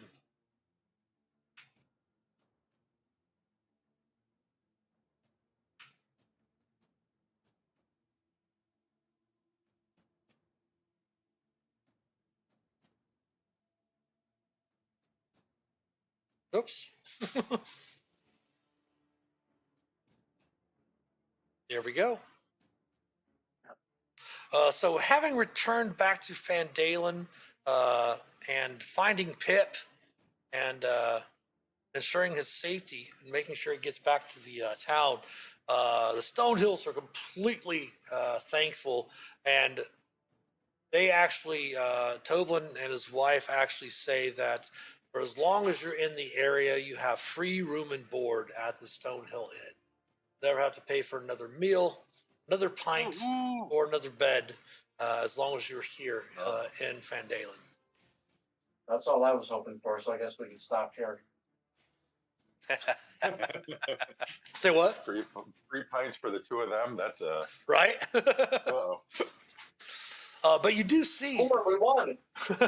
You've won D&D. We done. We can retire. Here we are. But you do see Gwen still sitting at the table. Trelina has come through and picked up a few of the plates and all that stuff like that. You do note that there's a small little bowl of fruit there that Gwen seems to be picking at as she's going over again the numerous papers and books that she always seems to be studying when you come back to the inn.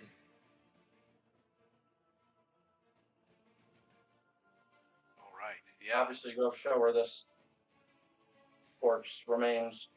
Show her the journal, Hannibal. Show her the journal. Will do. What do you show her first, the remains or the journal?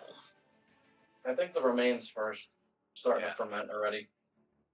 Oh my goodness, that is grotesque. Where did you find this? We recant the whole story. Pip, the ruins. Oh, well, and you see her kind of take a pen, and then she reaches over to her pack. She pulls out a magnifying glass, and then she pulls out a really long set of tweezers and kind of starts going through the folds of the gelatinous creature. She says, seems to be some sort of gemule. Give me a moment. She looks around and she finds a tome, and she picks it up and kind of pats it, and you see some dust come off of it. And she starts flipping through, and she says, Yes, these creatures, Cephalon Gimules. Oh, it's very fortunate as she's looking through some of the passages. Very fortunate you indeed found these creatures early on. Is this what Pip was following? Yes, it is. Yes. Very troublesome. Perhaps it might be some sort of resonating psionic power left behind by these goblins as they were traveling through the city or through the town here. Um, Very fortunate indeed that you did find these creatures ahead of time. In so many days of their creation, they live long enough, they can actually develop into a cluster of the creatures, which indeed would have been extremely bad for the town and the surrounding farmland, the outside. And I would give you more information, but the roll 20 sheet for the character is still loading. Yes, they would have matured into a cluster, if not killed within so many days of their creation.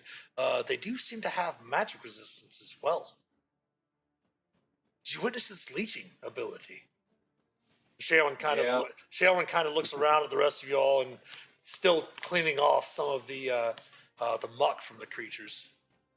And Gwen kind of was smiling when she was asking about it, with her curiosity. But seeing Sharon's face, she's like, "Oh, I suppose you did then." And she writes some other notes down on another piece of parchment.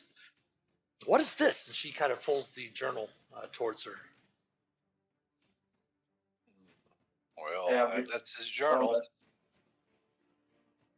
Yeah, he's talking about Doomatoin and stuff. And in particular, there's rolling heaps of tentacles, and I don't like the sound of that. That sounds disgusting. Even worse than these jello, whatever these things are. Well, it reminds me of a squid. Hey, I'm hungry. Do we have any seafood? Fish coming up, says Toblin. This one. She says, well, that does note that the crypt here does seem to be protected by some sort of lock with a puzzle. I'm not sure of what that means by the Dumathoid's faithful could solve this easier than others.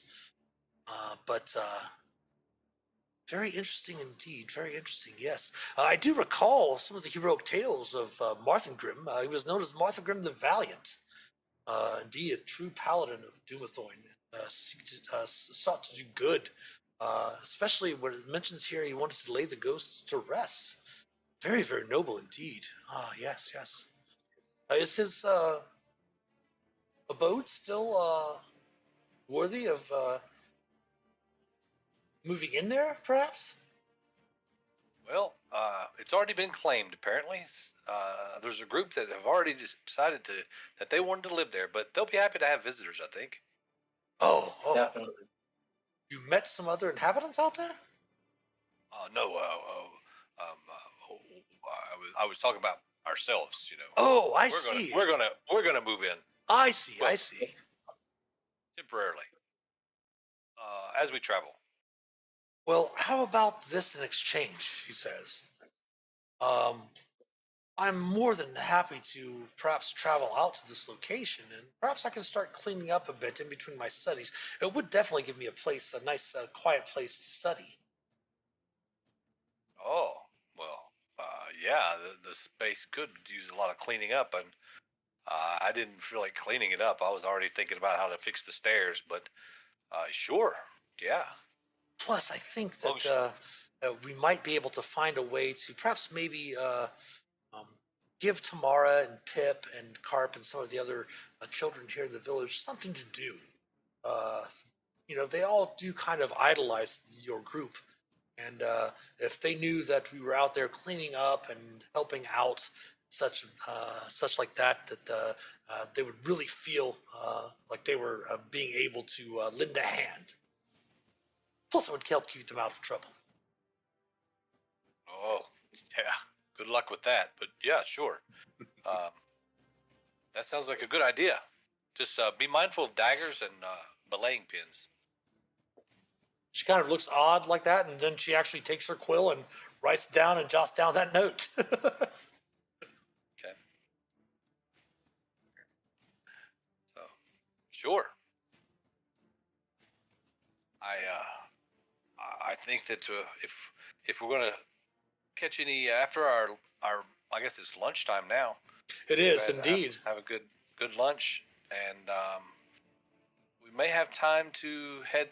Let's see, how long? I guess it looks like by the map, maybe it's like what, a day or day's travel, 2 days a day and a half or something. Probably about 15 miles, so probably about a day. You'd probably, if you, depending on when you leave, if you left Phandelver to head in those directions, it'd probably take you the better part of the day. You'd probably arrive at evening to the old, to the uh, Thun-hundredth or whatever the name of that place is. Yeah, 100th. Yeah, it's 100th. Cal-hundredth, yes. So But you can go ahead and take a meal. Again, Tobin's bringing over some fish that were recently brought into the village from or the town from some of the surrounding fishermen in the rivers and such like that. The Desserin River, and we'll serve you your lunch, and you can go ahead and take the benefits of a short rest while you do that. ooh, excellent. Is it worth rolling the rest of Shae's temporary hit points, or we lose them? Oh no, you won't. You won't lose them you only lose them on a long rest. So give me a. Okay. Let's see. She rolled 3 times. So let me open her character sheet again. Sorry, I just thought of it. No, you're totally fine. Totally fine. So we'll roll a few more times here. 1, 2. My goodness.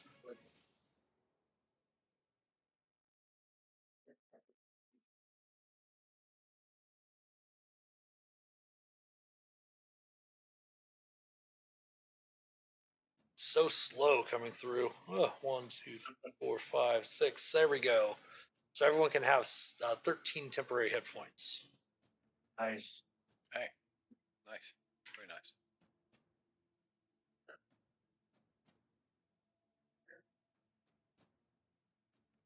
And we do have another ad break coming up here in a little over a minute. So let's go ahead and we'll go to break right now. Go ahead and stretch your legs. Those watching, use the restroom, refresh your beverages, things like that. And we will see you on the other side of the ad break. So please stick around. We'll be right back.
right, welcome back.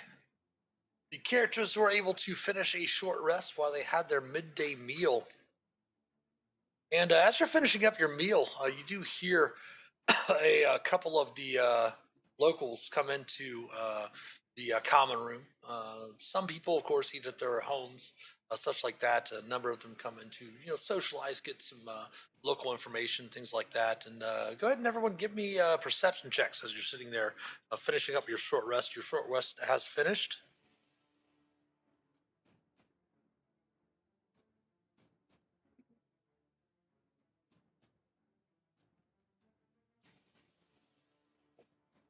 Is it just me, or is the stream frozen? I see movement. Okay, looks like it's working. Yeah, I see.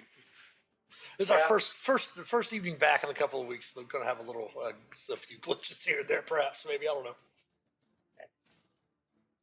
Nice. So Felix,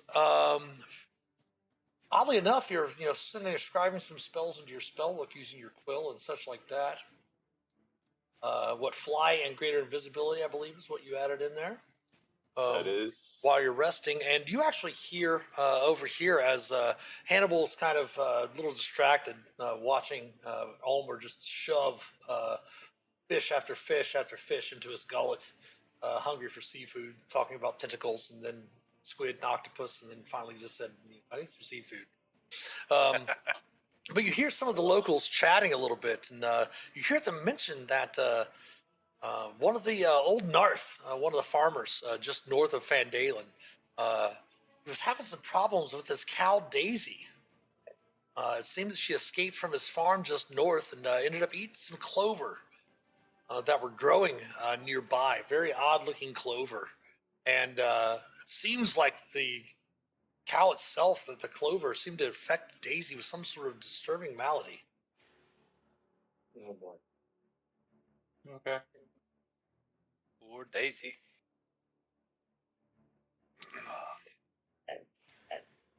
And then Oh, man. one of the things that you do here, Hannibal, is that some of the other locals are talking about something else and talking about how there's been several townspeople were describing a strange greenish glow emanating from Ettermath Orchard. Uh-oh. All right. And having spoken with Gwen, she kind of glances over and says, very concerned that some strange power of these saltplay goblins might be still resonating in the area. It might be some place to check it out. All right. Everybody, Orchard's kind of close. Yeah, let's go to the not, orchard. Not too far at all. So coming out of the Stonehill Inn, is everyone ready? Finished your short rest, all of that? Got your hit points back, all of that? Like I said, you can refrain from using one of your hit dice to take the healing feat from the healer's kit. So just mark one of those off, one of your usages off instead of one of your hit die. Oh, okay. But as you step out of the Stonehill Inn, right here near the smithy and the Shrine of Luck, right outside, you do see an odd sight indeed. Daisy the cow has wandered into town. And she starts mewing really, really loudly. Oh, and no. These odd things come out of her back. Daisy. I hope that was actually fish he ate for lunch. Yeah. No calamari for me today. R.I.P. Ulmor. Calamari? Calamari. Right, yeah. But give me a second here to try to get through this. Might be going, well, I was getting ready to say it was going a little bit faster, but not really. Don't jinx it.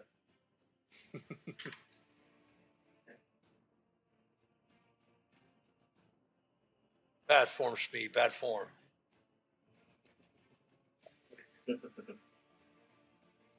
Let me bring you over to this map if it loads here in a second, and then I'll be able to move your characters over there as well.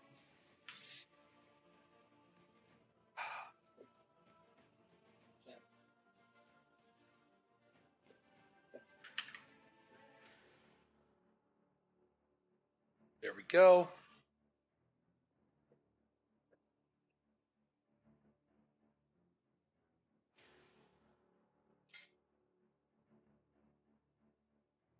Bring your tokens over here as well. And yourselves, there you are. And as you step out, again, just to the south of you is the Stonehill Inn. Stepping out in there, you can definitely see that these tentacles kind of occasionally slither from Daisy's body, flailing about a little bit and kind of retreat into her skin without leaving a mark. But heading out to investigate the orchard, you actually find Daisy kind of tottering clumsy through the town. And as you see her, and you see her kind of belch and vomit, and you see 4 slug-like creatures hit the ground in front of her. Well, let me bring them over for the GM layer.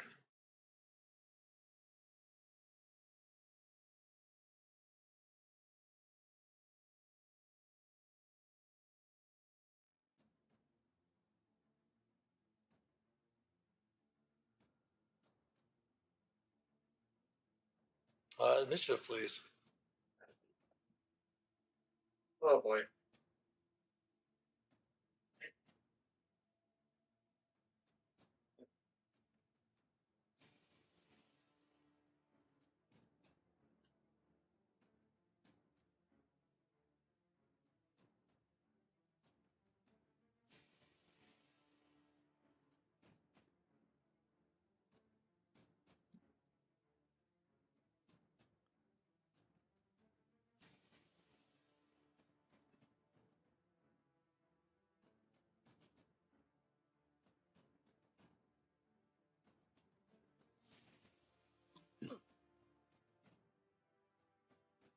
Slug, like gray looking weird things. Yes, indeed. Hannibal, you are the first to react. Definitely not. Alright. Definitely not something you want free and roaming the town. Alright, I'm gonna scooch up guess to here. You do note that after she vomited them up, the glow around her fades as the tentacles definitely disappear from her, and she begins wandering. Awesome. She begins wandering off in this direction. Alright, Oh, okay. so So we're not killing the cow. No, we don't want to kill the cow. no, I'm not trying to kill the cow. Oh, don't worry about pulling that out. The way it's set up, yeah, you can get all 4 of them with your breath. That's fine. Awesome. I'm gonna do my breath. Choose a damage type. I'm going to choose fire. They need to make a DC 15 Dex save. Let me put it in the chat. Sorry. No worries. Breath of So the I don't have to dragon. read. Breath of the Dragon.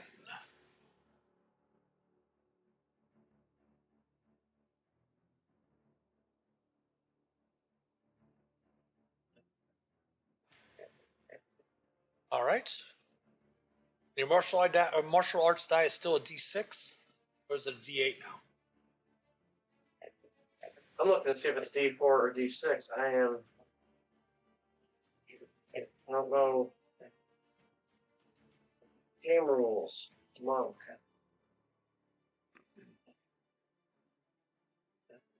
Martial arts die. Life 7. D6. Good on you. It's been on it for a bit. So I'm going to do 2D6. This. Zip zap zoom. Pretty solid roll. All right, and their DC dexterity save is 15, correct? 15, please. All right, we'll start with the one right in front of you first. Oops, cancel. Go.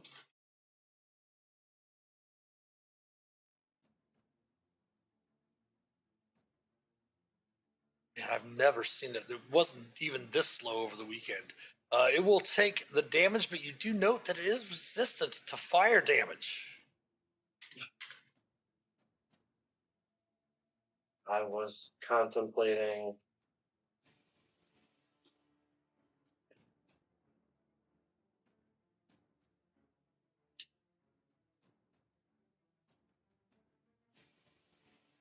Contemplating what? What to use for power, or what to use for damage type. Freeze them, burn them, shock them. Half on a success. And half again because of their resistance. Bleh.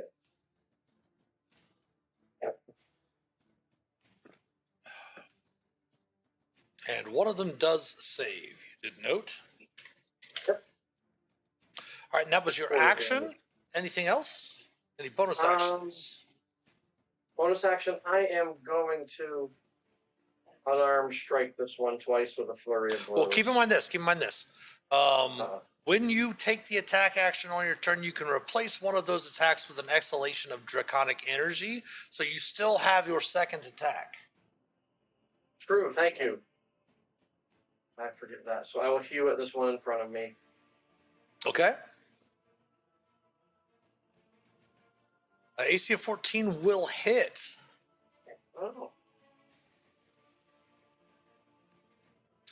You note when you strike the creature that acid seems to sizzle on your blade, and if it were not for the magic imbued in hue, it would probably start eating away at your blade. But since hue is magical, it does not affect it. Okay. So then I will ask you one cool monk question. Will my fists be okay if I punch them? Level 6, I got King Empowered Strikes. Unarmed Strikes magical for the bow. I guess I've answered my question. You don't know.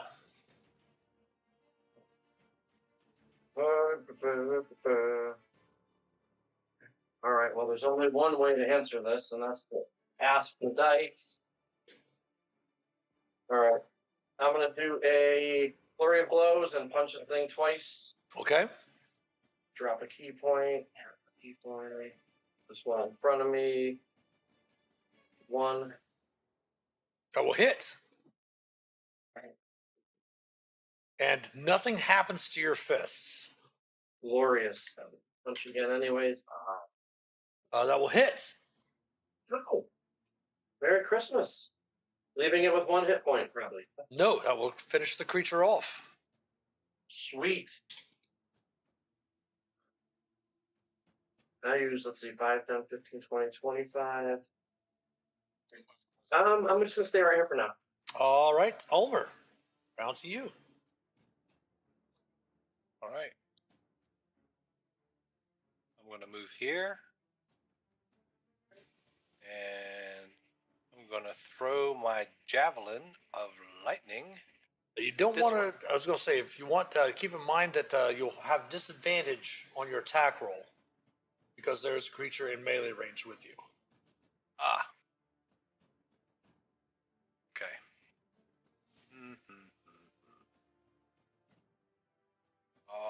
I'm going to risk it.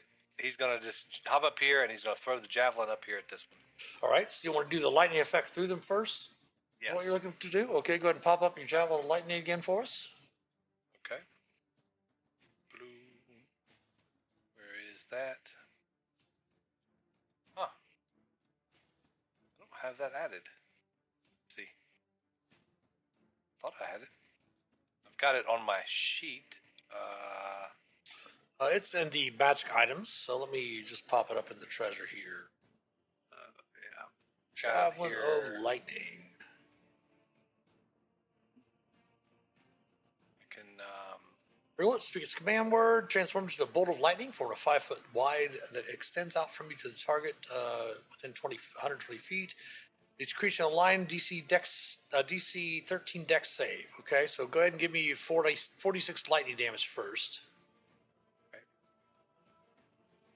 46. Boom. All right, so it's going to be lightning damage.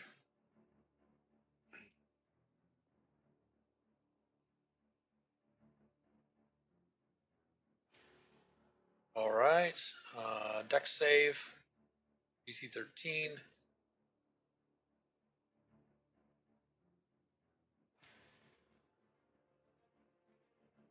First one will fail.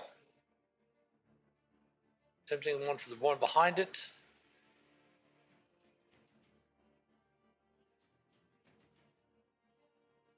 Will fail, so they will both take a full 8 points of lightning damage.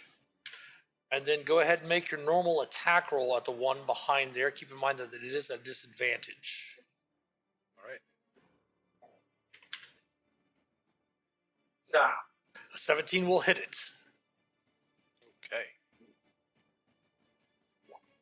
So roll the damage, 6 piercing and additional 13, so 19 more damage. It will kill the one in the back.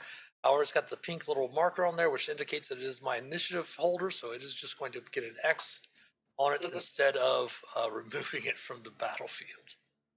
Okay. All right, another one is dead. Anything else for Ulmor?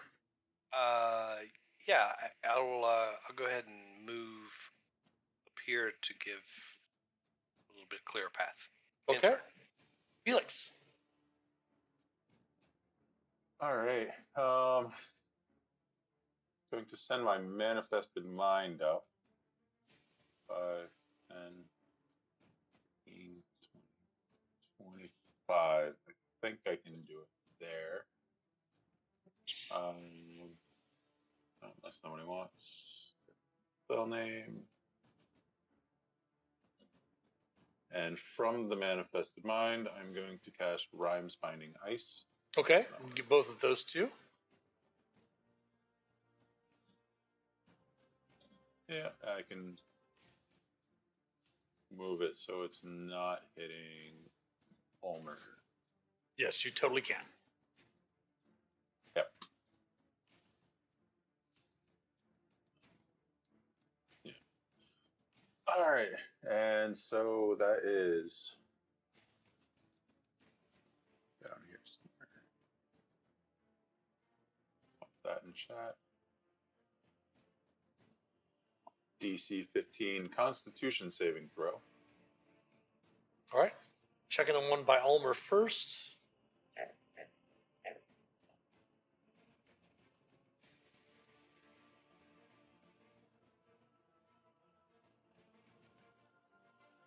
It will fail. Speed is reduced to 0, and how much damage is it? We're going to stick with the cold damage that it does. Okay. And 3d8. Go ahead and roll that 3d8 for me. oh, okay. Sorry, it's there. We go. 15. All right. The other one does make it save. You do note that the one in front of Ulmor, the creatures are resistant to cold damage as well. Oh. So it only takes Huh. 8 even if they fail to save.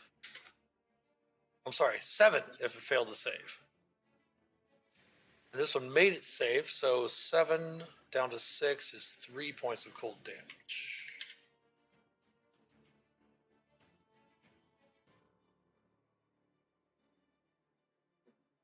Any movement for Felix?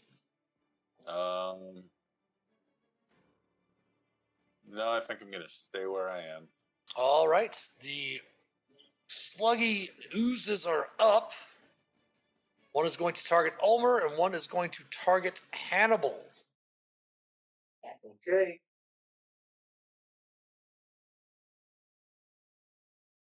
Let me see if this actually has the damage in here. Let me make sure that it's put in.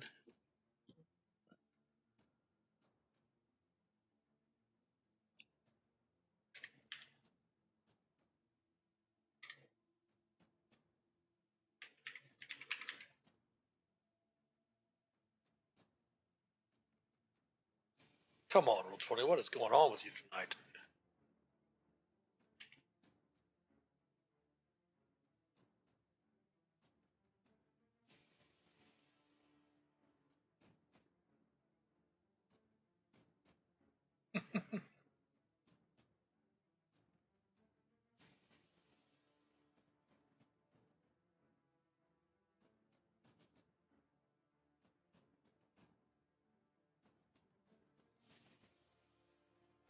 So Ulmor first. Okay. Give me a DC 10 intelligence saving throw. Your strong suit. Oh, he's ready for this one. Oh, nailed it. 8 psychic damage. Hmm. And then the same thing from the other one on Hannibal. DC 10 intelligence save. I'm scared. +1 from the ring that's not counting. Hey, you made it. So you only Made take what? 5 psychic damage. Huh? Daisy will move. Just meandering off. Not really caring what's going on. Sharon is up. She is going to go ahead and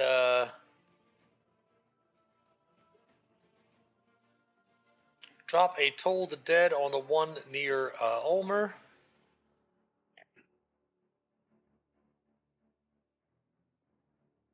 Attempting its wisdom saving throw.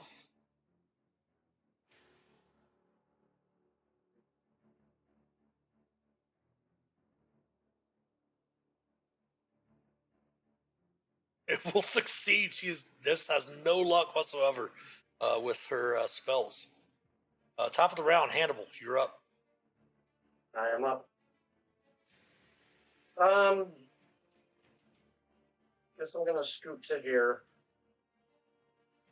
I'm gonna hew this one. Okay. Double hit. Finishing it off. All right, second hew attack will go on this one.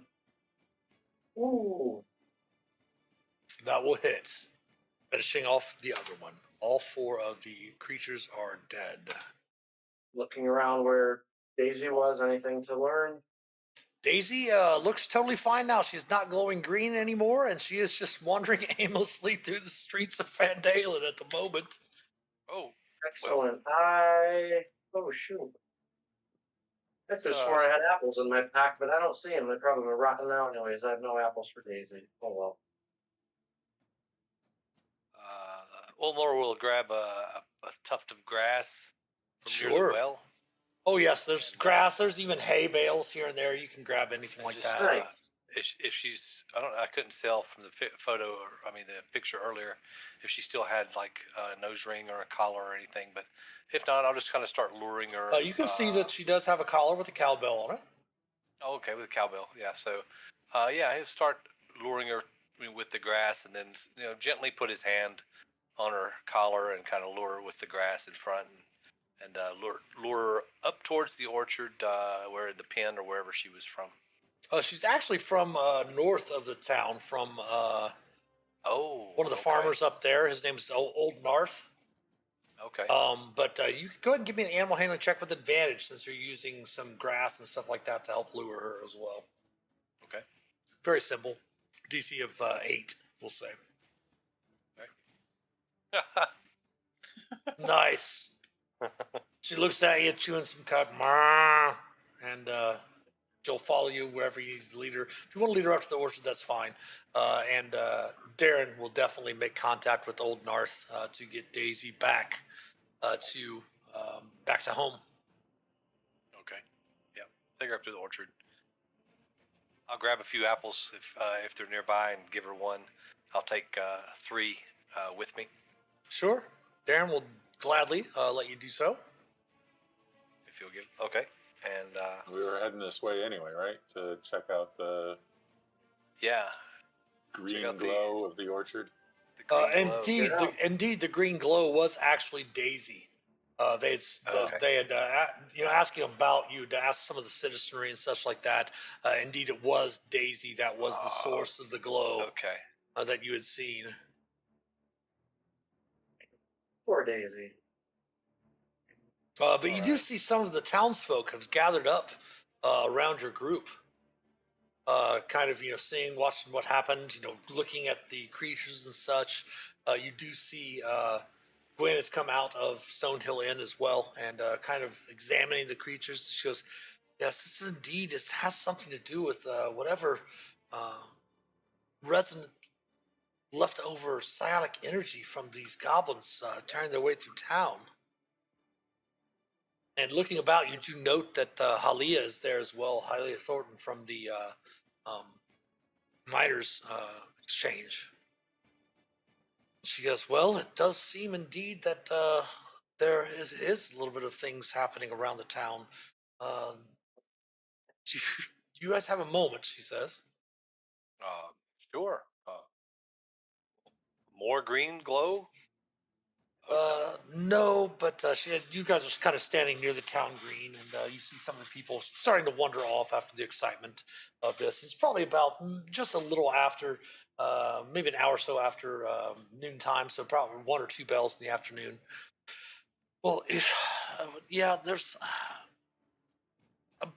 after the success of you clearing out Wave Echo Cavern cave and such, so some of the miners at the exchange were scouting some of the Sword Mountains, about 15 miles southwest of Phandelver, and one of the miners returned. His name is Verno Tharban. He had returned with tales of some sort of walking shrub or blob of plants with strange powers. And it lured one of the other miners into the cave, and his name was Wallen, and the Wallen's daughter Elsie, and or Elise, I'm sorry, yeah, Elise, and another one of the miners, Cartham, followed him in, but Verno just rushed back to town instead. He said that he wasn't heading in there, and he wasn't messing around with whatever this creature was. He has no idea why old Wallen would head in there. But he insists that the shrub probably killed the other miners by now, but I'd really like to know for sure. Would you mind heading out there and checking it out, see what's going on with them? See if they're still alive? At least we can let their families know. Yeah, we can do that. I think we've got time. Do we have time? I think we've got time. Sure. Yeah, we've got time. Hannibal 15. passes you and asks, "Plants, you say, huh? Oh, we're counting. That is true. So 15 miles outside of town? Yeah. Ooh, okay. Yep. Well, we should probably head that way in the morning, or unless we want to camp out on the road. What do you guys want to do? We can camp out. I have the tiny hut. Tiny hut. Oh, yes, that's right. What? Nice. Oh, okay. Yeah, we can. 5 miles perhaps. Yeah, you can get there Yeah. you can get there easily by nightfall. Okay. It'd just be around late in the evening. I wouldn't necessarily be fully night yet by the time you get there. We get there, we camp out, we head into the whatever it is into the morning or in the morning. Keeping in mind that that might also be too late. You never know. That's up to you, though. Yep. Well, yeah, that was what I was thinking if it took longer, if we can get there during the night, we just power through the night and see what happens, and then rest when we get done. But we do need a rest, don't we? You did just take a short rest, and short rest. so far you're okay. Yeah, yeah. Let's just head on and see what it is. See if we can help them out. This strange shrub. Sure. Might as well. Things just keep getting weirder and weirder, guys. Weirder and weirder. Balls of tentacles, weird jello triangles, strange shrubs, cows that are on psychedelic Mushrooms. clovers, and Psychedelic growing clovers. tentacles. What the heck? All Sounds because like of a these bad dream. eerie goblins that were looking for these obsidian shards from around the town. Man, shards from another realm or world or something. It's You crazy. you could actually get there a little bit faster now because of the fact that you all did buy horses. We did buy horses. Yes, you all do have Again, horses. bridles and attack, yeah. So let's bring you over to the map. Yeah. Ulmor, he proudly tells everyone that he has named his horse. He named it Horse. Really? That way everyone will know that his horse is Horse. Let's go, Horse. As you get down there, again, probably early evening, traveling by horseback, the sun is still up. You do see that the cave Holly indicated is located along an isolated stretch of the mountain, obscured by fallen rubble and tough bushes. But you do see the entrance right in front of you. Can everyone see that? Yep. Yeah. Yep. It is not even pinging for me. There we go. There's a Oh. ping. Okay. Yep, there you go. You see the cave entrance. Go ahead and give me perception checks if you would. Ooh, okay. Oh no.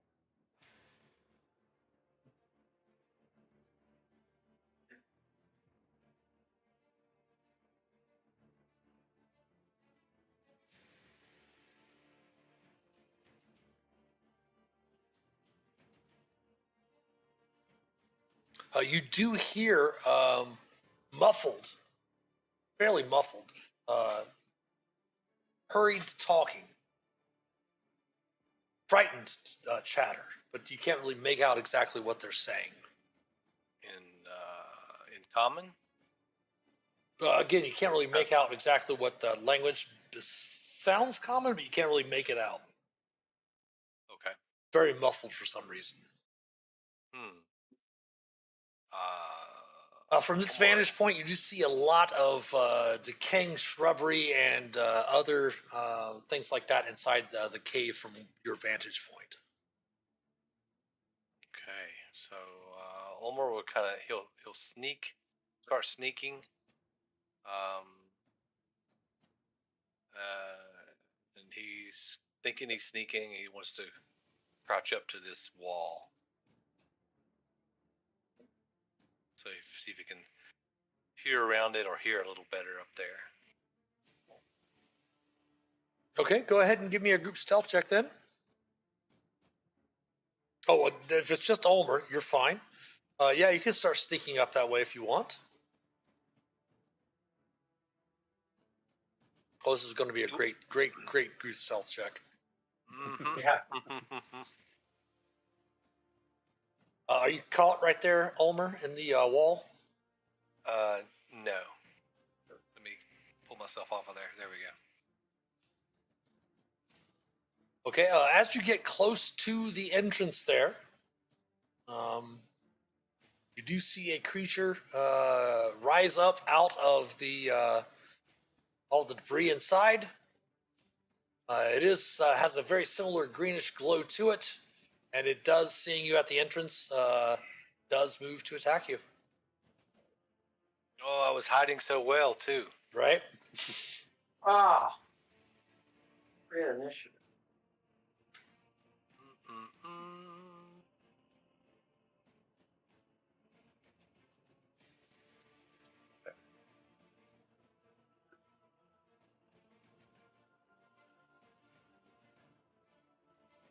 Sorry.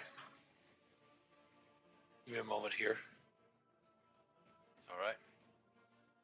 Oh man, that's just slow. It's so painful. Feed the gerbils.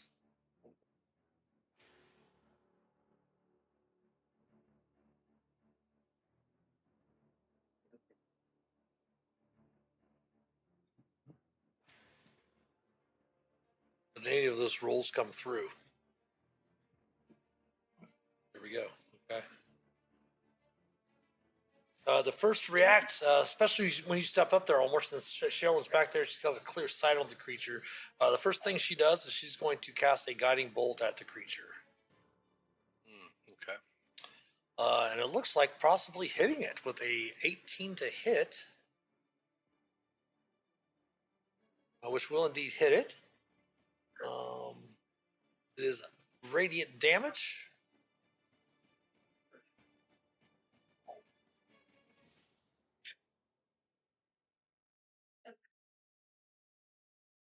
$18 radiant, nice.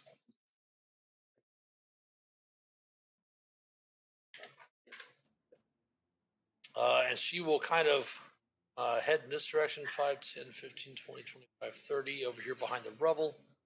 Ulmor, you're up. Okay. I will be peeking around at this moundy creature, crazy looking thing, plant, shrubbery, Mm-hmm. and light it up. Attempt to light it up with fairy fire. Okay. Don't worry about pulling it out. It's fine. Okay. Oops, sorry. Already did. No, I mean the template. okay. Yeah. Your spell station is 13. Yes. All right. Attempting its dexterity saving throw.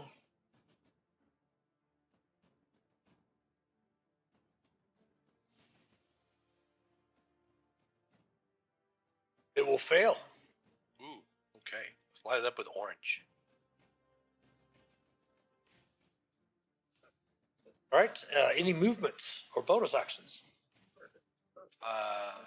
Yeah. Bonus action rage. All right.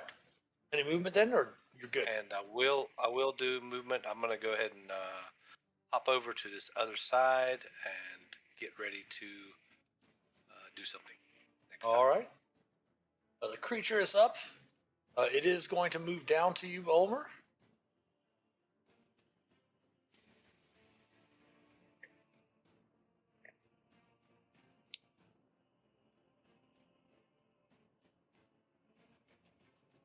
It is going to use its multi-attack.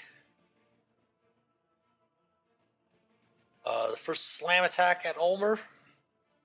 AC of 17, Ulmor. That will hit. For half damage, so it's only 12 bludgeoning since you're raging. It will attempt its second slam. And it will miss, so it will not have a chance to engulf you. Ooh, good. All right. Phelix, you are up.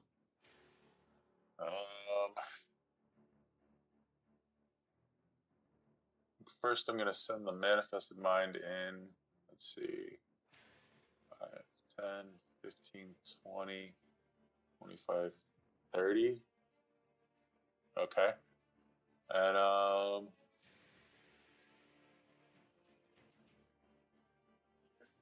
let's do another Rhymes Binding Ice, and we'll do this one with fire.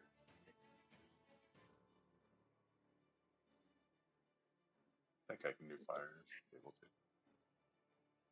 Sure, just go ahead and cast it. You don't have to bring the template out. Yeah. Okay. Oh yeah, no, I was looking to make sure I could actually do it with fire. What level's rhymes? It's level 2. Yeah, you got Dragon's Breath. Yep. Go ahead and roll me the 3d8 fire damage. I will attempt its Constitution saving throw.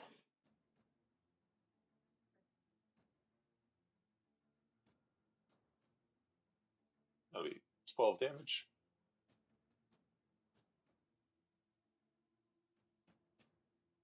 It will make the save.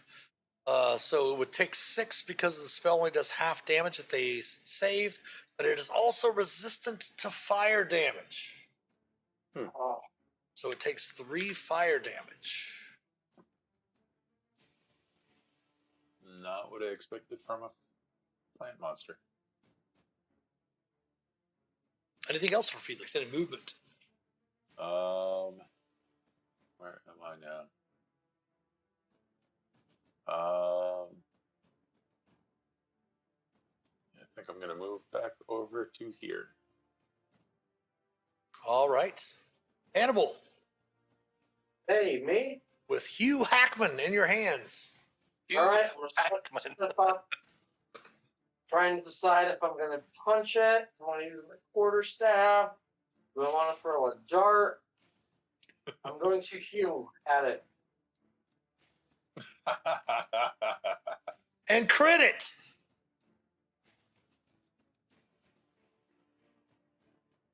Deals maximum damage when the wielder hits a plant creature with an object made of wood. Yes. So, That's awesome. your maximum damage for the Wow. two-handed is 10 points, right? Plus what's your strength? Or your 4. dexterity or whatever you add to it. +4. Yep. So 14 plus it's magical, so it's 15 points plus an extra 10, so 25 points of damage. Okay. I like it. Cool. I was hoping that would go down a little more. I will swing hew again. Oh, That will hit for another 15 points. Okay, 15 points.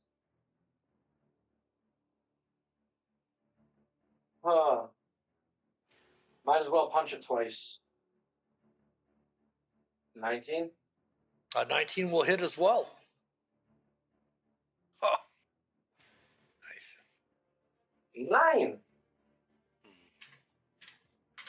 And a 9 will miss. Aw, no fair. All right, that'll be me. All right. Shaelrin is up. Go, Shaelrin. She is going to probably cast a spell. What spell should she cast that will benefit your group? No one is really damaged. Everyone has 13 temporary hit points still from. Actually, don't forget to take that damage you took, Ulmor, off of your temporary hit points. You had 13 temporary hit points. Oops. Yeah, don't forget yeah. to do that. I did it the wrong way. She's just going to go ahead and pull out a spiritual weapon as her bonus action.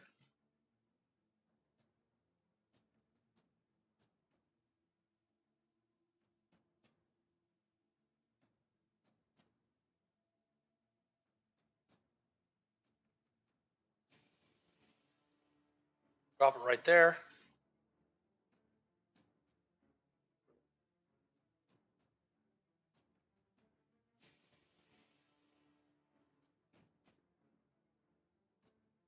And she will miss. Then she will toll the dead on it, hoping that it will fail its wisdom saving throw.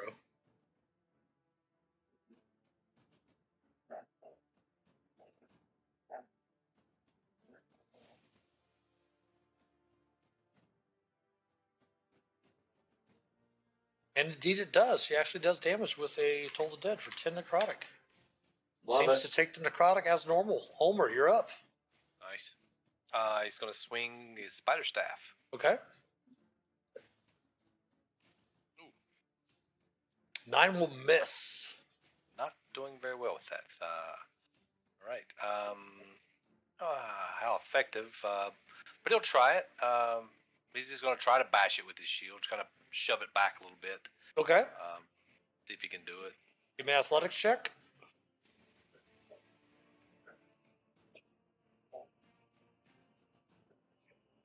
You do have advantage because you are raging.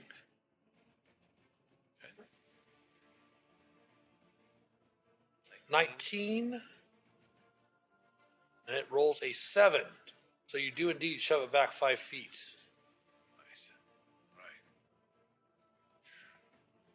Okay. All right, it's its turn. It is going to step forward yet again. Actually, no, it's not even going to move. It's just going to swing at Hannibal this time. Nice. With its multi-attack, slamming twice.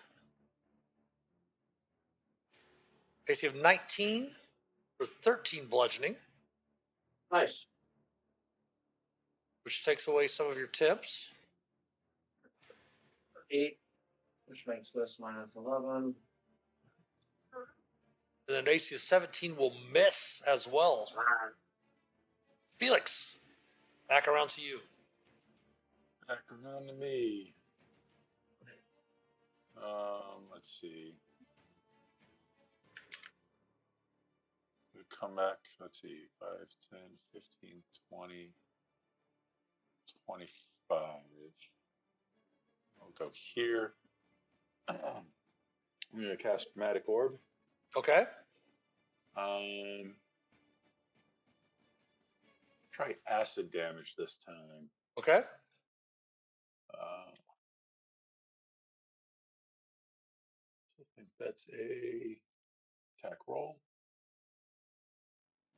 AC of 15 will hit on the numbers.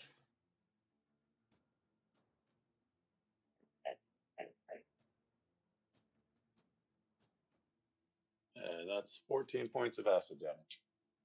And it takes the acid damage fully. Nice.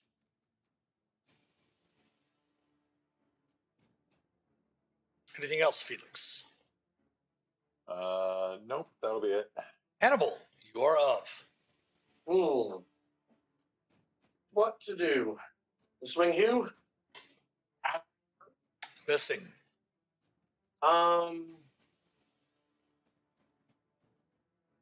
Felix hit with 15 on the numbers. There's no way I can focus aim that up enough to hit. All right. I will Hugh again. 18. 18 will hit. You For 15 damage. Oh, max damage. Yep. Max damage, not full damage. Yep. I will burn a key point and punch it twice. Flurry of blows. That will hit. Aw. That will hit. I'll drop a 5 key more. point. I wanted to kill it. No fair. End of turn? Hugh was hungry. Yes, that's my turn. All right, Shae runs back up. She'll move her spiritual weapon up there. She will attack again with the spiritual weapon. Missing with AC of 13, she will again try to toll the dead.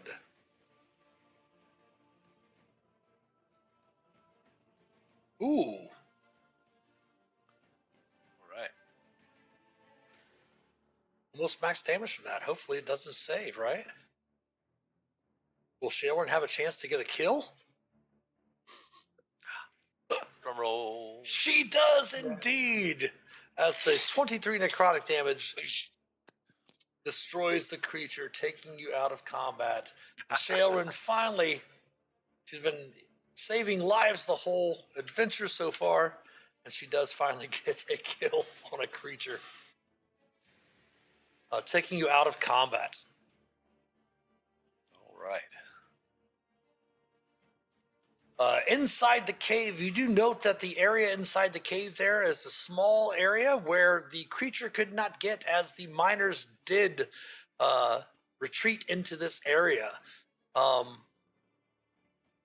You note that Wallen, the older gentleman up here, does kind of shake things off. As it, go ahead and give me an Arcana check, Felix, if you would. There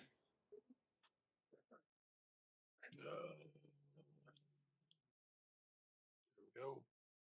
22. Nice.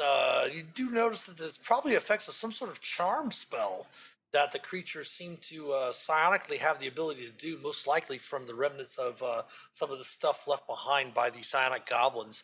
But once their companions realized that Wallen was heading directly towards this creature, they were able to shove them inside as he was kind of walking into the clutches of this creature. They were able to usher Wallen into this chamber that was too narrow for the shambling mound to enter. They were trapped inside as the creature was had kind of backed off a little bit to kind of wait to see if any of them would come out of the cave. And you were able to defeat the creature. When you rescue the miners, of course, Cartham thanks you and says that they were very lucky they didn't stumble into one of the older dwarven ruins around here. He says, places like that are really unlucky. And Cartham himself isn't a follower of Doomethorn, but he's heard of great treasures in Tal Hundredth's vault and the sacred crypt beneath the temple. He can definitely pinpoint the location on the map for you, so you know exactly where you need to go Nice. to find Tal Hundredth. But of course, the miners themselves were not idle. While they were trapped in the cave, while trying to excavate an escape route in the back of the cave, they discovered a lucrative vein of silver.